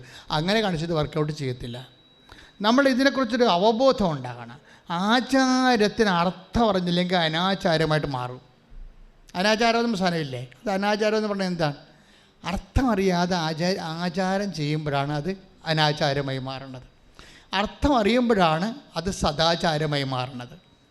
ഇതൊരു സദാചാര ക്രിയയാണ് ശരിക്കും പറഞ്ഞാൽ. എന്ന് വെച്ച് കഴിഞ്ഞാൽ നമ്മളിപ്പോൾ ഉടമ്പടി തൈലം എടുത്തിട്ട് നെറ്റിക്ക് കുരിശ് വരക്കും. തലയിൽ കുരിശ് വരച്ചാൽ പിന്നെ ഹോൾ ബോഡി, നമ്മുടെ ചിന്തകൾ, വികാരങ്ങൾ, വർക്കുകൾ, ആ ദിവസത്തെ മുഴുവൻ ഇടപാടുകളെല്ലാം ദൈവത്തിന് ഞാൻ മുദ്ര വെക്കുന്നു. കർത്താവിനെ ഞാൻ ഉടമപ്പെടുത്തുന്നു. എന്താ കാര്യം? ഇത് ഐ വിൽ അതായത് ഇപ്പോൾ 92-ാമത്തെ സങ്കീർത്തനം 10-ാമത്തെ വാക്യം, I will anoint you with a purest oil. അതാണ് സംഭവം. അതിൻ്റെ ഉടമ്പടി ആ വാക്കിൽ നിന്നാണ് ഉടമ്പടി തൈലം ഉണ്ടാകണത്. ഞാൻ നിന്നെ എന്ത് ചെയ്യുമെന്നാണ്? ശുദ്ധമായ തൈലത്താൽ അനോയിൻറ്റ് ചെയ്യും. എന്തിനാണ് അങ്ങനെ അനോയിൻറ്റ് ചെയ്യണത്? ഞാൻ നിന്നെ അഭിഷേകം ചെയ്യും. ഇപ്പോൾ സങ്കീർത്തനം ഈ 92:10 ഞാൻ നിന്നെ ശുദ്ധമായ തൈലത്താൽ പറഞ്ഞേ, ഞാൻ നിന്നെ ശുദ്ധമായ തൈലത്താൽ അഭിഷേകം ചെയ്യും. എന്തിനാണ് അങ്ങനെ തൈലം കൊണ്ട് അഭിഷേകം ചെയ്യുന്നതിൻ്റെ ഉദ്ദേശം എന്താണ്? ആ ആചാരത്തിൻ്റെ അർത്ഥം എന്താണ്? അതിൻ്റെ താഴെ എഴുതിയിട്ടുണ്ട്, I will give you the wild or strength. അതാണ് അത് ഇംഗ്ലീഷ് കിടക്കണത്. എന്ന് വെച്ച് കഴിഞ്ഞാൽ എന്തിനാണ് നിങ്ങൾ അനൗൺസ് ചെയ്യണത്? ഞാൻ നിനക്ക് കാട്ടുപോത്തിൻ്റെ ശക്തി നൽകും. മനസ്സിലായില്ലേ? ഞാൻ നിനക്ക്, നമ്മുടെ ബലഹീനതമായൊരു കാലത്തിൽ നമ്മൾ ഉടമ്പടി ചെയ്യണത് ഇല്ലേ? അപ്പോൾ നമുക്ക് എന്താ വേണ്ടത്? ശക്തിയാണ് വേണ്ടത്. ഈ ശക്തി നേടാൻ വേണ്ടി ദൈവത്തിൻ്റെ വാഗ്ദാനമുണ്ട്. ഐ വിൽ ഗീവ് യു എന്നാണ്. നമുക്കറിയാമല്ലോ 8810 വാഗ്ദാനങ്ങളാണ് ദൈവത്തിലുള്ളത്. ഈ വാഗ്ദാനങ്ങൾ പ്രാപിക്കുന്ന ഒറ്റ സിംഗിൾ ആപ്പാണ് ഉടമ്പടി എന്ന് പറയുന്നത്. ആ ഉടമ്പടി എല്ലാം വാഗ്ദാനങ്ങളാണ്. അതിലൊരു വാഗ്ദാനമാണ് I will anoint you with the purest oil. ഞാൻ നിന്നെ ശുദ്ധമായ തൈലത്തിൽ അഭിഷേകം ചെയ്തു. എന്തിനാണ് അഭിഷേകം ചെയ്യണത്? I will. ഇപ്പം നമ്മൾ എണ്ണ തേക്കത്തില്ലേ? ചില ആൾക്കാർ കുഴമ്പ് തേക്കും നീര് പോകാൻ വേണ്ടി അല്ലേ? ചിലർ തലയിൽ എണ്ണ തേക്കും. എന്തിനാണ്? തല തണുക്കാൻ വേണ്ടി. തല തണുക്കാനും നീര് പോകാൻ വേണ്ടിയാണ് ഉടമ്പടി തൈലം തേക്കണത്? അല്ല. Basically it is meant for empowering. നമ്മൾ പവർ, അതായത് നമ്മൾ ഒറ്റക്കല്ല. ഇന്ന് മുതൽ ഞാൻ ഉടമ്പടി ചെയ്ത ദൈവം കൂടി എൻ്റെ കൂടെ ഉണ്ട്. ഞാൻ ശക്തനാണ്. കൈയടിച്ച് കർത്താൻ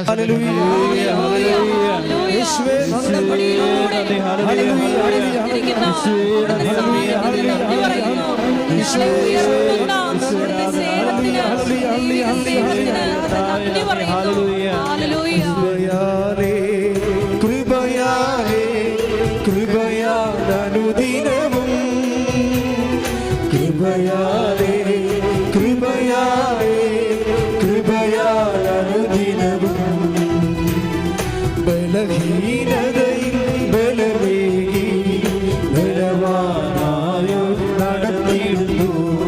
ബലഹീനതയിൽ ബലമേകി ബലവാനായോ നടത്തിയിടുന്നു. കൃപയാലേ കൃപയാലേ കൃപയാലനുദിനവും കൃപയാലേ കൃപയാലേ കൃപയാലനുദിനവും. Praise Lord. അതായത് അതൊരു വാഗ്ദാനമാണ്. എന്താണ്? നമ്മൾ നിങ്ങൾ ഉടമ്പടി തൈലം ആ വെളുപ്പിനെ എടുത്ത് നെറ്റിയിൽ കുരിശിടുമ്പോൾ നിങ്ങൾ ദൈവത്തിൻ്റെ വാഗ്ദാനം ഓർക്കണം. 12:30 സങ്കീർത്തനം 92:11 ആ വാഗ്ദാനം. Read it. ശ്രദ്ധിക്കട്ടെ. 92-ാം സങ്കീർത്തനം 10-11 തിരുവചനങ്ങൾ. എന്നാൽ അവിടുന്ന് എൻ്റെ കൊമ്പ് കാട്ടുപോത്തിൻ്റെ കൊമ്പ് പോലെ ഉയർത്തി, അവിടുന്ന് എൻ്റെ മേൽ പുതിയ തൈലം ഒഴിച്ചു. Praise the Lord. അതായത് കൊമ്പ് ശക്തി എന്നാണ് അതിൻ്റെ ഉദ്ദേശിക്കുന്നത്. ബൈബിൾ അത് മലയാളത്തിലെ വേർഷൻസ് അങ്ങനെ തർജ്ജമ ചെയ്തിരിക്കുന്നതാണ്. English version I will give you the wild ഓഫ് സ്ട്രെങ്ത് എന്നാണ് കിടക്കുന്നത്. ഇവിടെ കൊമ്പെന്നാക്കും. അത് ബൈബിളിലെ ശക്തിയുടെ പ്രതീകമായിട്ടാണ് കൊമ്പ് രേഖപ്പെടുത്തിയിരിക്കുന്നത്. അപ്പോൾ പല വേർഷൻസ് ഉണ്ടാവും ഇതിനെ. അപ്പോൾ I will give you the wide or strength. ഞാൻ കാട്ടുകാളയുടെ ശക്തി നിനക്ക് നൽകിയെന്ന്. എന്ന് വെച്ച് കഴിഞ്ഞാൽ ദൈവത്തിൻ്റെ ശക്തി വെളുപ്പിനെ നമ്മളുടെ ജീവിതത്തിലേക്ക് വരികയാണ്. എണ്ണ തേക്ക് ഈ തൈലം പൂശി കുരിശ് വരക്കുമ്പോൾ ഓർക്കണം എന്താണ്? You are empowered. ഇത് എന്താണ്? എങ്ങനെയാണ് എംപവറിങ് ആകണത്? ശക്തി ആകണത് എന്താണ്? ശക്തി നമ്മൾ ഉടമ്പടി എടുത്തപ്പോൾ ദൈവം ചെയ്ത വാഗ്ദാനങ്ങളിൽ ഒന്നാണത്. നിങ്ങൾ ദൈവമായിട്ട് ഉടമ്പടിയിലായിരിക്കുമ്പോൾ ദൈവത്തിൻ്റെ വാഗ്ദാനത്തിൻ്റെ മുഴുവൻ ആരായി മാറും? നിങ്ങൾ അവകാശികളായി മാറും. മനസ്സിലായില്ലേ? ദൈവം നമുക്ക് തന്ന കാര്യങ്ങളുടെ എല്ലാത്തിൻ്റെയും അവകാശികളായി നമ്മൾ മാറുന്നത് ഈ ഉടമ്പടിയിലൂടെയാണ് മാറുന്നത്. ഉടമ്പടി എന്നൊരൊറ്റ സംഭവം മാത്രമേ വാഗ്ദാനങ്ങൾ അവകാശമാക്കാൻ ദൈവം നമുക്ക് നൽകിയിട്ടുള്ളൂ. അപ്പോൾ ഇതൊക്കെ ഓർത്തിട്ട് വേണം ഈ തൈലം ആദ്യമേ തേക്കാൻ. ദൈവത്തിൻ്റെ വാഗ്ദാനമാണ് നിന്നെ ശക്തനാക്കുന്നത്. ശക്തനാക്കുമ്പോൾ എപ്പോഴും ഓർക്കേണ്ടത് എന്താണ്? എങ്ങനെയാണ് നമ്മൾ ശക്തനാകണത്? നമ്മൾ ശക്തനാകണത് എങ്ങനെയാണ്? ഇപ്പം ജോഷുവയോടും ദൈവം എന്താ പറഞ്ഞത്? എങ്ങനെയാണ് ജോഷുവനെ ശക്തമാക്കിയത്? ജോഷുവനെ ശക്തമാക്കിയത് എങ്ങനെയാണ്? ജോഷുവ 1:9 നമ്മൾ വായിക്കണില്ലേ? എന്താ പറഞ്ഞത്? ശക്തനും ധീരനുമായിരിക്കുക. ഇപ്പം ശരിക്കും പറഞ്ഞാൽ ഈ തൈലം തേക്കുമ്പോൾ നമ്മൾ പറയേണ്ട വാക്ക് അതാണ്. ശക്തനും ധീരയുമായിരിക്കുക. അതാണ് പറയേണ്ടത്. ജോഷുവ 1:9. എന്തുകൊണ്ടാണ് നമ്മൾ ശക്തനാകണത്? എണ്ണ തേച്ചാൽ ശക്തനാകത്തില്ല. എണ്ണ ഒരു അടയാളമാണ്. എന്തുകൊണ്ടാണ് നമ്മൾ ശക്തനാകണത്? I will come with you wherever you go. നീ പോകുന്നിടത്തെല്ലാം ഞാൻ നിൻ്റെ കൂടെ വരും എല്ലാവരും ചെയ്യുന്ന കാര്യമാണ് ഉടമ്പടി തൈലമെടുത്ത് വെളുപ്പിനെ നെറ്റിക്ക് തേക്കുക എന്നുള്ളത്. അതിൻ്റെ കൊണോട്ടേഷൻസ് ഇംപ്ലിക്കേഷൻസ് ഒക്കെ പോകണം പോക്കൊണ്ടില്ലേ. അത് എന്തിനാ ഉദ്ദേശിക്കുന്നത്? അതുകൊണ്ട് ശക്തനും ധീരനുമായിരിക്കുക. കാര്യം എന്താണ്? അത് സങ്കീർത്തനം 92:10-11 വചനം കിടക്കുന്നത്. തൈലം തേക്കുമ്പോൾ I will anoint you with the purest oil, ഞാൻ നിന്നെ ഉടമ്പടി തൈലത്താൽ, ശുദ്ധമായ തൈലത്താൽ അഭിഷേകം ചെയ്യും. എന്തുകൊണ്ടാണ്? ഐ വിൽ എംപവർ യു, ഞാൻ നിന്നെ ശക്തനാക്കും. എങ്ങനെയാണ് ശക്തനാക്കുന്നത്? അതായത് I will give you the wild ഔട്ട് സ്ട്രെങ്ത്, കാട്ടുകാളയുടെ ശക്തി നൽകും. കാരണം നമ്മൾ ബലഹീനമായ കാലത്താണല്ലോ ദൈവത്തിൽ ഉടമ്പടി എടുക്കുന്നത്. അത് എപ്പോഴും എങ്ങനെയാണ് നമ്മൾ ശക്തനാക്കണത്? അതാണ് യോശുവ 1:9 പറയണത്. എന്താണ്? ശക്തനും ധീരനുമായിരിക്കുക, ശക്തയും ധീരയുമായിരിക്കുക. എന്താ കാര്യം? നീ പോകുന്നിടത്തെല്ലാം ഞാൻ നിൻ്റെ കൂടെ വരും. മനസ്സിലായി? അപ്പം ശക്തനായിരിക്കുക, ശക്തയായിരിക്കുക എന്ന് പറയുമ്പോഴേ ഈ തൈലം തേക്കുമ്പോൾ തന്നെ ഓർക്കുമ്പോൾ ശക്തി വരണത് തൈലത്തിൽ നിന്നല്ല. പിന്നെന്താണ്? ഈ വിശ്വാസം പ്രഖ്യാപിക്കുക നിമിത്തം, ഉടമ്പടിയിൽ ആശ്രയിക്കുക നിമിത്തം അതിൻ്റെ വാഗ്ദാനമായ ദൈവത്തിൻ്റെ സാന്നിധ്യം നമുക്ക് അവകാശമാകുന്നു. കൈയടിച്ച് കർത്താവിനെ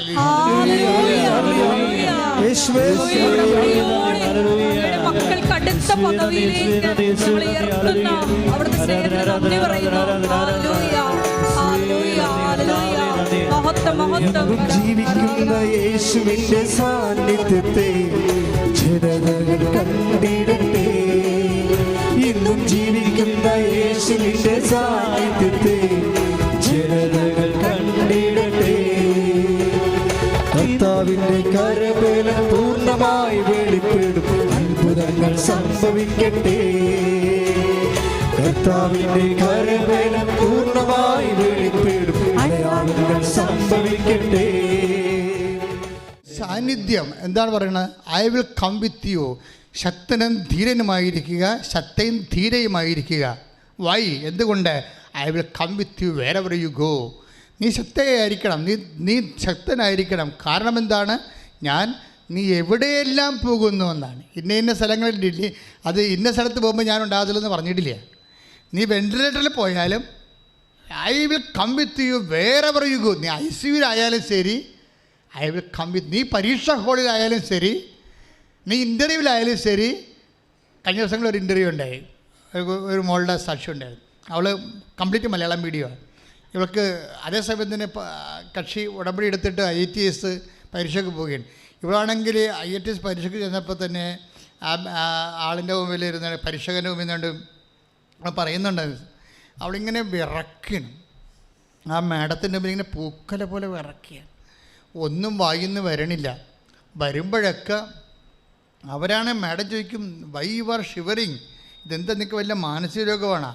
എന്താ പറ്റി കെട്ടിയെടുത്ത് എന്തായാലും ഇതിലേക്ക് വന്നത്, എനിക്ക് വേറെ പണിയൊന്നുമില്ലേ എന്ന രീതി. അവരങ്ങനെ പറഞ്ഞില്ലെങ്കിലും അവരുടെ ബോഡി ലാംഗ്വേജ് അതാണ്, ശരീരഭാഷ അതാണ്. എന്നാൽ പിന്നെ പണ്ടാരം അടങ്ങാൻ എന്തിനാണ് ഇതിന് തലകുത്തി പറയാൻ പോയതെന്ന് ചോദിക്കുന്ന രീതിയിലുള്ള ഒരു നെഗറ്റീവ് ബോഡി ലാംഗ്വേജാണ്. അപ്പോൾ അവൾ, പക്ഷേ ഇവൾക്ക് റിക്കവർ ചെയ്യാൻ പറ്റണില്ല. ഭയങ്കര ചുണ്ടൊക്കെ വിറക്കണത്, തൊണ്ട വിരളെന്ന് വല്ലാത്ത ഒരു പിടച്ചിലാണ്. അപ്പോൾ മാഡത്തിന് കാര്യം മനസ്സിലായി. മാഡം പറയും, തെറ്റട്ടെ, യു കണ്ടിന്യൂ എന്ന് പറയും. അങ്ങനെ 2 മിനിറ്റ് ഒരു കണക്കിന് ഇംഗ്ലീഷ് പറഞ്ഞ്, സ്പീക്കിംഗ് ആണ്. 2 മിനിറ്റ് 2.5 മണിക്കൂർ ഇംഗ്ലീഷ് പറഞ്ഞു കഴിഞ്ഞപ്പോൾ തന്നെ ഈ ആളിൻ്റെ ഗ്യാസ് തീർന്ന്, പഠിച്ചു വെച്ച സംഭവങ്ങളെല്ലാം തീർന്ന്. പിന്നെ എന്ത് പറയാമെന്നറിയാമല്ല, പിന്നെ നിന്ന് വിറക്കുകയാണ്. അപ്പോൾ മാഡം പറഞ്ഞു, നിങ്ങൾക്ക് 5 മിനിറ്റ് അല്ലേ ഉള്ളത്, 5 മിനിറ്റ് കണ്ടതിന് 5 മിനിറ്റ് പറഞ്ഞ് ഒപ്പിക്കാൻ പറഞ്ഞു. കാരണം അവിടെ രക്ഷപ്പെടുത്താൻ വേണ്ടി പറഞ്ഞതാണ്.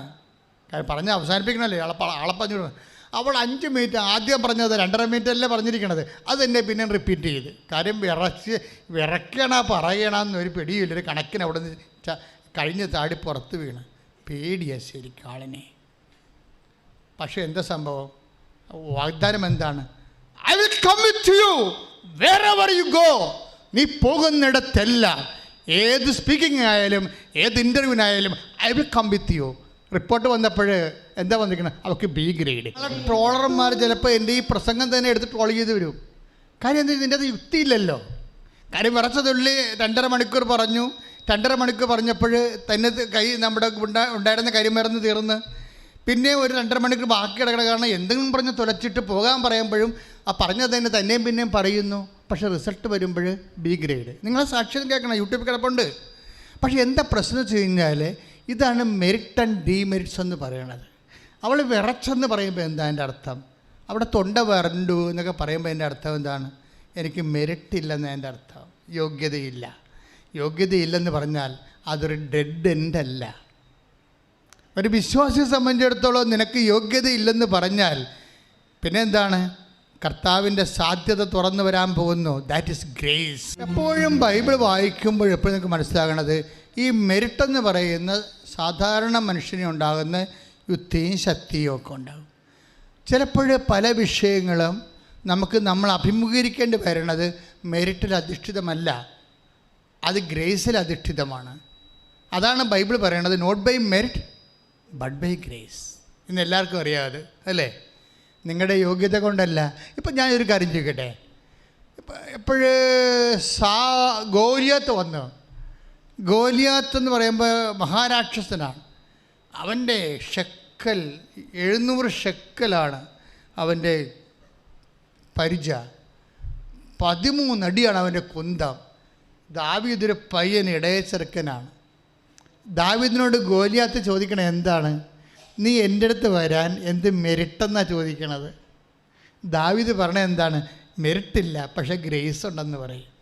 അതല്ലേ സംഭവം. നിങ്ങളെന്താ ആ ഭാഗം ഒന്ന് വായിച്ചു നോക്കുക. അതായത് 1 സാമുവേൽ 17:45. ശ്രദ്ധിക്കട്ടെ. സാമുവേൽ 17:43-45. ഗോലിയാത്ത് ദാവീദിനോട് ചോദിച്ചു, എന്റെ നേരെ വടിയുമായി വരാൻ ഞാനൊരു പട്ടിയോ? ദാവീദിന്റെ കയ്യിലുള്ള എന്താണ്? ഒരു വടി, ഇടയൻ്റെ വടിയാണ്. അതൊക്കെ മെറിറ്റില്ല. അതാണ് ദാവീദ് ഈ 13 അടി നീളം കുന്തവും പിടിച്ചിരിക്കുന്ന ഒരു രാക്ഷസൻ്റെ അടുത്ത് ഒരു വടിയും പിടിച്ചിട്ട് ഒരു മനുഷ്യൻ വരികയാണ്. അപ്പോൾ ഗോലിയാത്ത് ഉടനെ ചോദിക്കുകയാണ്, what merit you have to face me? നീ എന്നെ അഭിമുഖീകരിക്കാൻ നിനക്കെന്നാ യോഗ്യത എന്ന് പറയും. അതിനെ ദാവീദ് പറയുന്നൊരു ഉത്തരമുണ്ട്. ശ്രദ്ധിക്കട്ടെ. ഹല്ലേലൂയ. ദാവീദ് പ്രതിവചിച്ചു, വാളും കുന്തവും ചാട്ടുളിയുമായി നീ എന്നെ നേരിടാൻ. അതാണ് നിന്റെ മെറിറ്റ്, യോഗ്യത. വാളും കുന്തവും ചാട്ടുളിയുമായി നീ എൻ്റെ അടുക്ക വരുന്നു. ഞാനാകട്ടെ നീ നിന്ദിച്ച ഇസ്രായേൽ സേനകളുടെ ദൈവമായ സൈന്യങ്ങളുടെ കർത്താവിന്റെ നാമത്തിൽ കൈയിടിച്ച് കർത്താവ്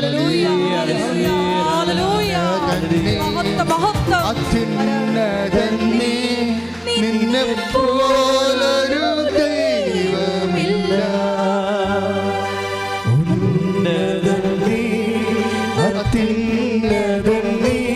നിന്നെ പോലൊരു ദൈവമില്ല. അത്ഭുതമാ അതിശയമാ നീ മാത്രമൻ ദൈവമെന്നും. അത്ഭുതമാ അതിശയമാ നീ മാത്രമൻ ദൈവമെന്നും. നിങ്ങളെ അടിച്ച് നിലംപരശാക്കുന്ന ഏത് പ്രതിയോഗിയുടെ മുമ്പിൽ, അത് പരീക്ഷയാകട്ടെ, കോടതിയാകട്ടെ, സർക്കാർ ഓഫീസ് ആയിക്കോട്ടെ, ആശുപത്രി ആയിക്കോട്ടെ, ഓപ്പറേഷൻ തിയേറ്റർ ആയിക്കോട്ടെ, എവിടെ ചെന്നാലും നീ പറയണം എന്താണ്? ഞാൻ വന്നിരിക്കുന്നത് ഞാൻ ഉടമ്പടി ചെയ്ത ദൈവത്തിൻ്റെ നാമത്തിലാണ്. ഒന്ന് പറഞ്ഞ ദൈവവേദലെ, ഞാൻ വന്നിരിക്കുന്നത് ഞാൻ ഉടമ്പടി ചെയ്ത എൻ്റെ ദൈവത്തിൻ്റെ നാമത്തിലാണ്. കൈയടിച്ച് കർത്താശ്വതിക്കട്ടെ.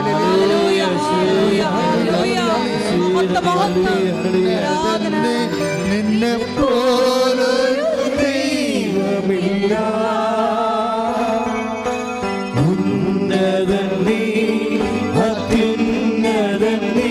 നിന്നെ പോലൊരു ദൈവമില്ല. അത്ഭുതമാ അതിശയമാ നീ മാത്രമൻ ദൈവമെന്നും. അത്ഭുതമാ അതിശയമാ നീ മാത്രമൻ ദൈവമെന്നും. എൻ്റെ ദൈവവേദന എപ്പോഴും മനസ്സിലാക്കി. ഇപ്പം നിങ്ങളുടെ കയ്യിൽ എന്താ ഉള്ളത്? ഉടമ്പടി തൈലം കഴിഞ്ഞാൽ പിന്നെ എന്താ ഉള്ളത്? പ്രധാനപ്പെട്ട എന്താണ്? ഉടമ്പടി കാശുരൂപമാണ്. അതാണ് സാന്നിധ്യത്തിൻ്റെ ഒരു അടയാളം. എന്താ വിഷയത്തിൽ ഞാൻ വന്നിരിക്കുന്നത്?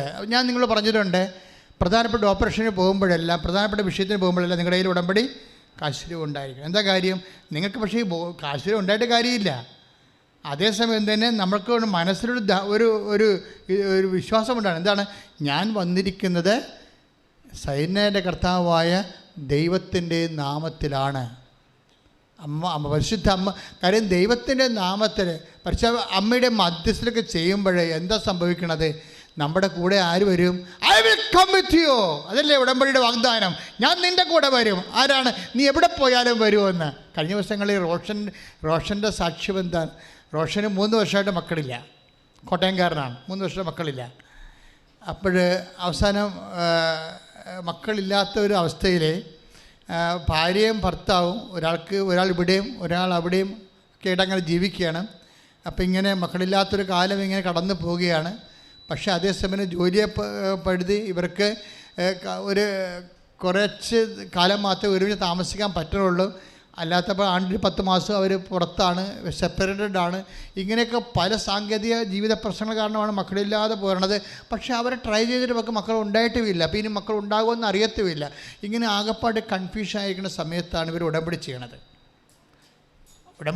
അവരുടെ വീട്ടിലാരോ ഉടമ്പടി ചെയ്യണതാണ്. പിന്നീട് അവർ നേരെ വന്ന് ആ ഉടമ്പടിയുടെ ശക്തി മനസ്സിലാക്കിയിട്ടാണ് ഇവർ ഉടമ്പടി ചെയ്യണത്. പക്ഷെ ഉടമ്പടി ചെയ്യുമ്പോൾ സംഭവിക്കേണ്ട ഒരു വിഷയമുണ്ട്. അന്ന് രാത്രി ഈ റോഷൻ ഒരു സ്വപ്നം കാണും. എന്താ സ്വപ്നമാണെന്ന് വെച്ചാൽ, അവനൊരു വഴിയിൽ നിന്ന് എവിടെ യാത്ര പോയിട്ട് വീട്ടിലോട്ട് വരികയാണ്. റോഡേ ഇറങ്ങി വീട്ടുവഴിയിലേക്ക് വരികയാണ്. വഴി കൊണ്ടുവരുമ്പോൾ അമ്മ മാതാവ് ഇവൻ്റെ കൂടെ വരുന്നു. പക്ഷെ ഒരു വ്യത്യാസമുണ്ട്. എന്താണ്? അമ്മ മാതാവ് പ്രഗ്നൻ്റാണ്. അതാണ് സ്വപ്നത്തിൻ്റെ വിഷയം. ഗർഭിണിയായ മാതാവ്. അപ്പോൾ ഞാനും അമ്മയും കൂടി സംസാരിച്ചുകൊണ്ട് വരികയാണ്. അപ്പം അമ്മ ഗർഭിണിയാണ്, മാതാവാണ് എൻ്റെ കൂടെ ഉള്ളതെന്ന് ഞാൻ സ്വപ്നത്തിൽ കൃത്യമായിട്ട് കാണുന്നുണ്ട്. അപ്പോൾ ഞങ്ങൾ വന്നപ്പോൾ പെട്ടെന്ന് മഴ പെയ്തു. ഞാനും അമ്മയും കൂടി വരുമ്പോൾ പെട്ടെന്ന് മഴ പെയ്തപ്പോൾ ഞങ്ങളൊരു വീട്ടിലോട്ട് പ്രവേശിച്ചു. അപ്പോൾ ആ വീട്ടിൽ ഉടമ്പടി പ്രാർത്ഥനയുടെ പ്രത്യക്ഷീകരണ പ്രാർത്ഥന ചൊല്ലിക്കൊണ്ടിരിക്കുകയായിരുന്നു ആ സമയം. മഴ കഴിഞ്ഞപ്പോൾ പുറത്തോട്ടിറങ്ങിയപ്പോൾ അമ്മ ഒരു കുഞ്ഞിനെ എനിക്ക് തന്നിട്ട് അമ്മ പോയി. ഞാൻ കുഞ്ഞുമായിട്ട് വീട്ടിലോട്ട് പോകുന്നു. ആ ആഴ്ചയിൽ എൻ്റെ ഭാര്യ പ്രഗ്നൻ്റ് ആയെന്ന്. ശ്രദ്ധിക്കട്ടെ. ഹല്ലേലൂയ.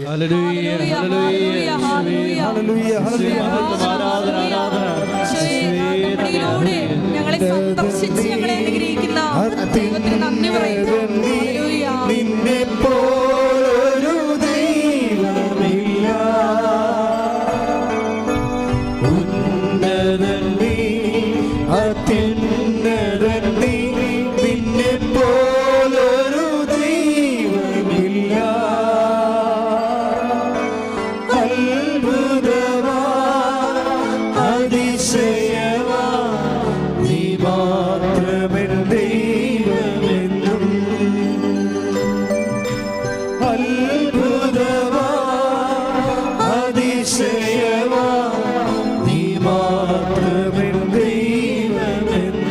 പരിശുദ്ധ പരമ ദിവ്യകാരുണ്യത്തിന്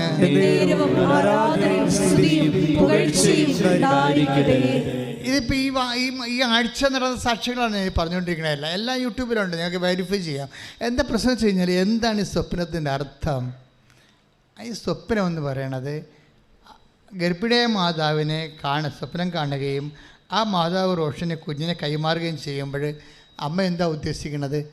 ഈ ആഴ്ചയിൽ നിൻ്റെ വൈഫ് പ്രഗ്നൻ്റ് ആകും, പക്ഷെ ആ കുഞ്ഞിനെ ഞാൻ തന്നതാണെന്ന് നീ അറിയണം. അല്ലാതെ ഒരു ഓട്ടോമാറ്റിക്കലായിട്ട് ഒരു ബയോളജിക്കൽ പ്രോസസ്സിലൂടെ നാച്ചുറലായിട്ട് ലഭിച്ച സ്വാഭാവികമായ ദാനമല്ല, മറിച്ച് അത് സ്പെഷ്യൽ ഗിഫ്റ്റാണ്.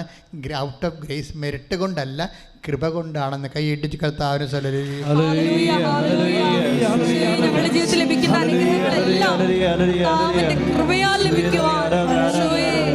ഉപകരണമാക്കണമേ.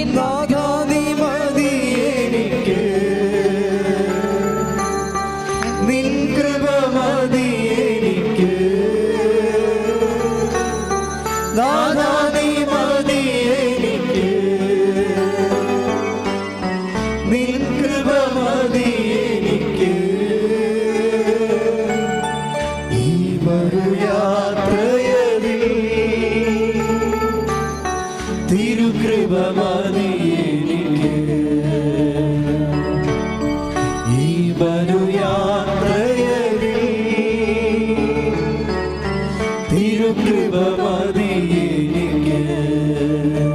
Praise the Lord. ഇതാണ് സാന്നിധ്യം എന്ന് പറയുന്നത്. സ്വപ്നമാണ്. പക്ഷെ സ്വപ്നം എന്ന് പറഞ്ഞാൽ നമ്മളെല്ലാവരും കാണുന്ന തരത്തിലുള്ളൊരു സ്വപ്നമല്ലത്. കാര്യം ഉടമ്പടി കാലത്ത് ദൈവത്തെക്കുറിച്ച് കാണുന്ന സ്വപ്നങ്ങളെല്ലാം അമ്മയെക്കുറിച്ചോ ഈശോയെക്കുറിച്ചോ ഒത്തിരി പേര് വ്യത്യസ്തങ്ങളായ സ്വപ്നങ്ങൾ ആത്മീയമായി കാണുന്നുണ്ട്. അതിൻ്റെ എല്ലാ വ്യാഖ്യാനം എന്ന് പറയുന്നത് ഈ ജോഷുവ 1:9 എന്താണ്? നീ ഉടമ്പടി ചെയ്ത വ്യക്തിയാണ്, അതുകൊണ്ട് ഉടമ്പടി പ്രകാരം കൊണ്ട് വാഗ്ദാനമാണ്. I will come with you wherever you go. നീ പോകുന്നിടത്തെല്ലാം ഞാൻ നിൻ്റെ കൂടെ ഉണ്ട്. ആ ദൈവ സാന്നിധ്യമാണ്. അപ്പോൾ നിൻ്റെ കൂടെയുള്ള സാന്നിധ്യം ഉടമ്പടിയുടെ ഏറ്റവും മറ്റ് പ്രാർത്ഥനകൾക്കൊന്നുമില്ലാത്ത ഏറ്റവും വലിയ വാഗ്ദാനമെന്ന് പറയുന്നത് ഈ സാന്നിധ്യമാണ്. നമ്മൾ തൈലം തേക്കണത് പോലും എന്താണ്? ഞാൻ തൈലം തേക്കുന്നത് പോലെ ഈ സാന്നിധ്യത്തെ നമ്മൾ തിരിച്ചറിയുകയും പ്രഖ്യാപിക്കുകയും ചെയ്യുന്നതിൻ്റെ കൊണ്ടാണ് നമ്മൾ എന്താണ് I will give the wild ഓഫ് സ്ട്രെങ്ത്. ഞാൻ കാട്ടുകാളയുടെ ശക്തി നൽകും. അത് എങ്ങനെ ശക്തി നൽകും? ശക്തനും ധൈര്യമായിരിക്കുക. I will come with you wherever you go. നീ പോകുന്നിടത്തെല്ലാം ഞാൻ കൂടെ ഉണ്ടാകും എന്ന് വെച്ചാൽ സാന്നിധ്യമാണ് ശക്തി. ദൈവം നമ്മൾ ഒരു ഉടമ്പടി തൈലം നെറ്റിയെ കുറിച്ച് വരക്കുമ്പോൾ നമ്മുടെ കൂടെ വാഗ്ദാനം ചെയ്തിരിക്കുന്ന ദൈവത്തിൻ്റെ സാന്നിധ്യത്തെ we admire and admit and we proclaim it. നമ്മൾ പ്രഖ്യാപിക്കുന്നു, കർത്താവേ ഉടമ്പടിയിലാണ് ഞാൻ, നിൻ്റെ സാന്നിധ്യം എൻ്റെ കൂടെ ഉണ്ട്, അത് ഞാൻ പ്രഖ്യാപിക്കുന്നു. കൈയിട്ടിച്ച് കർത്താവ്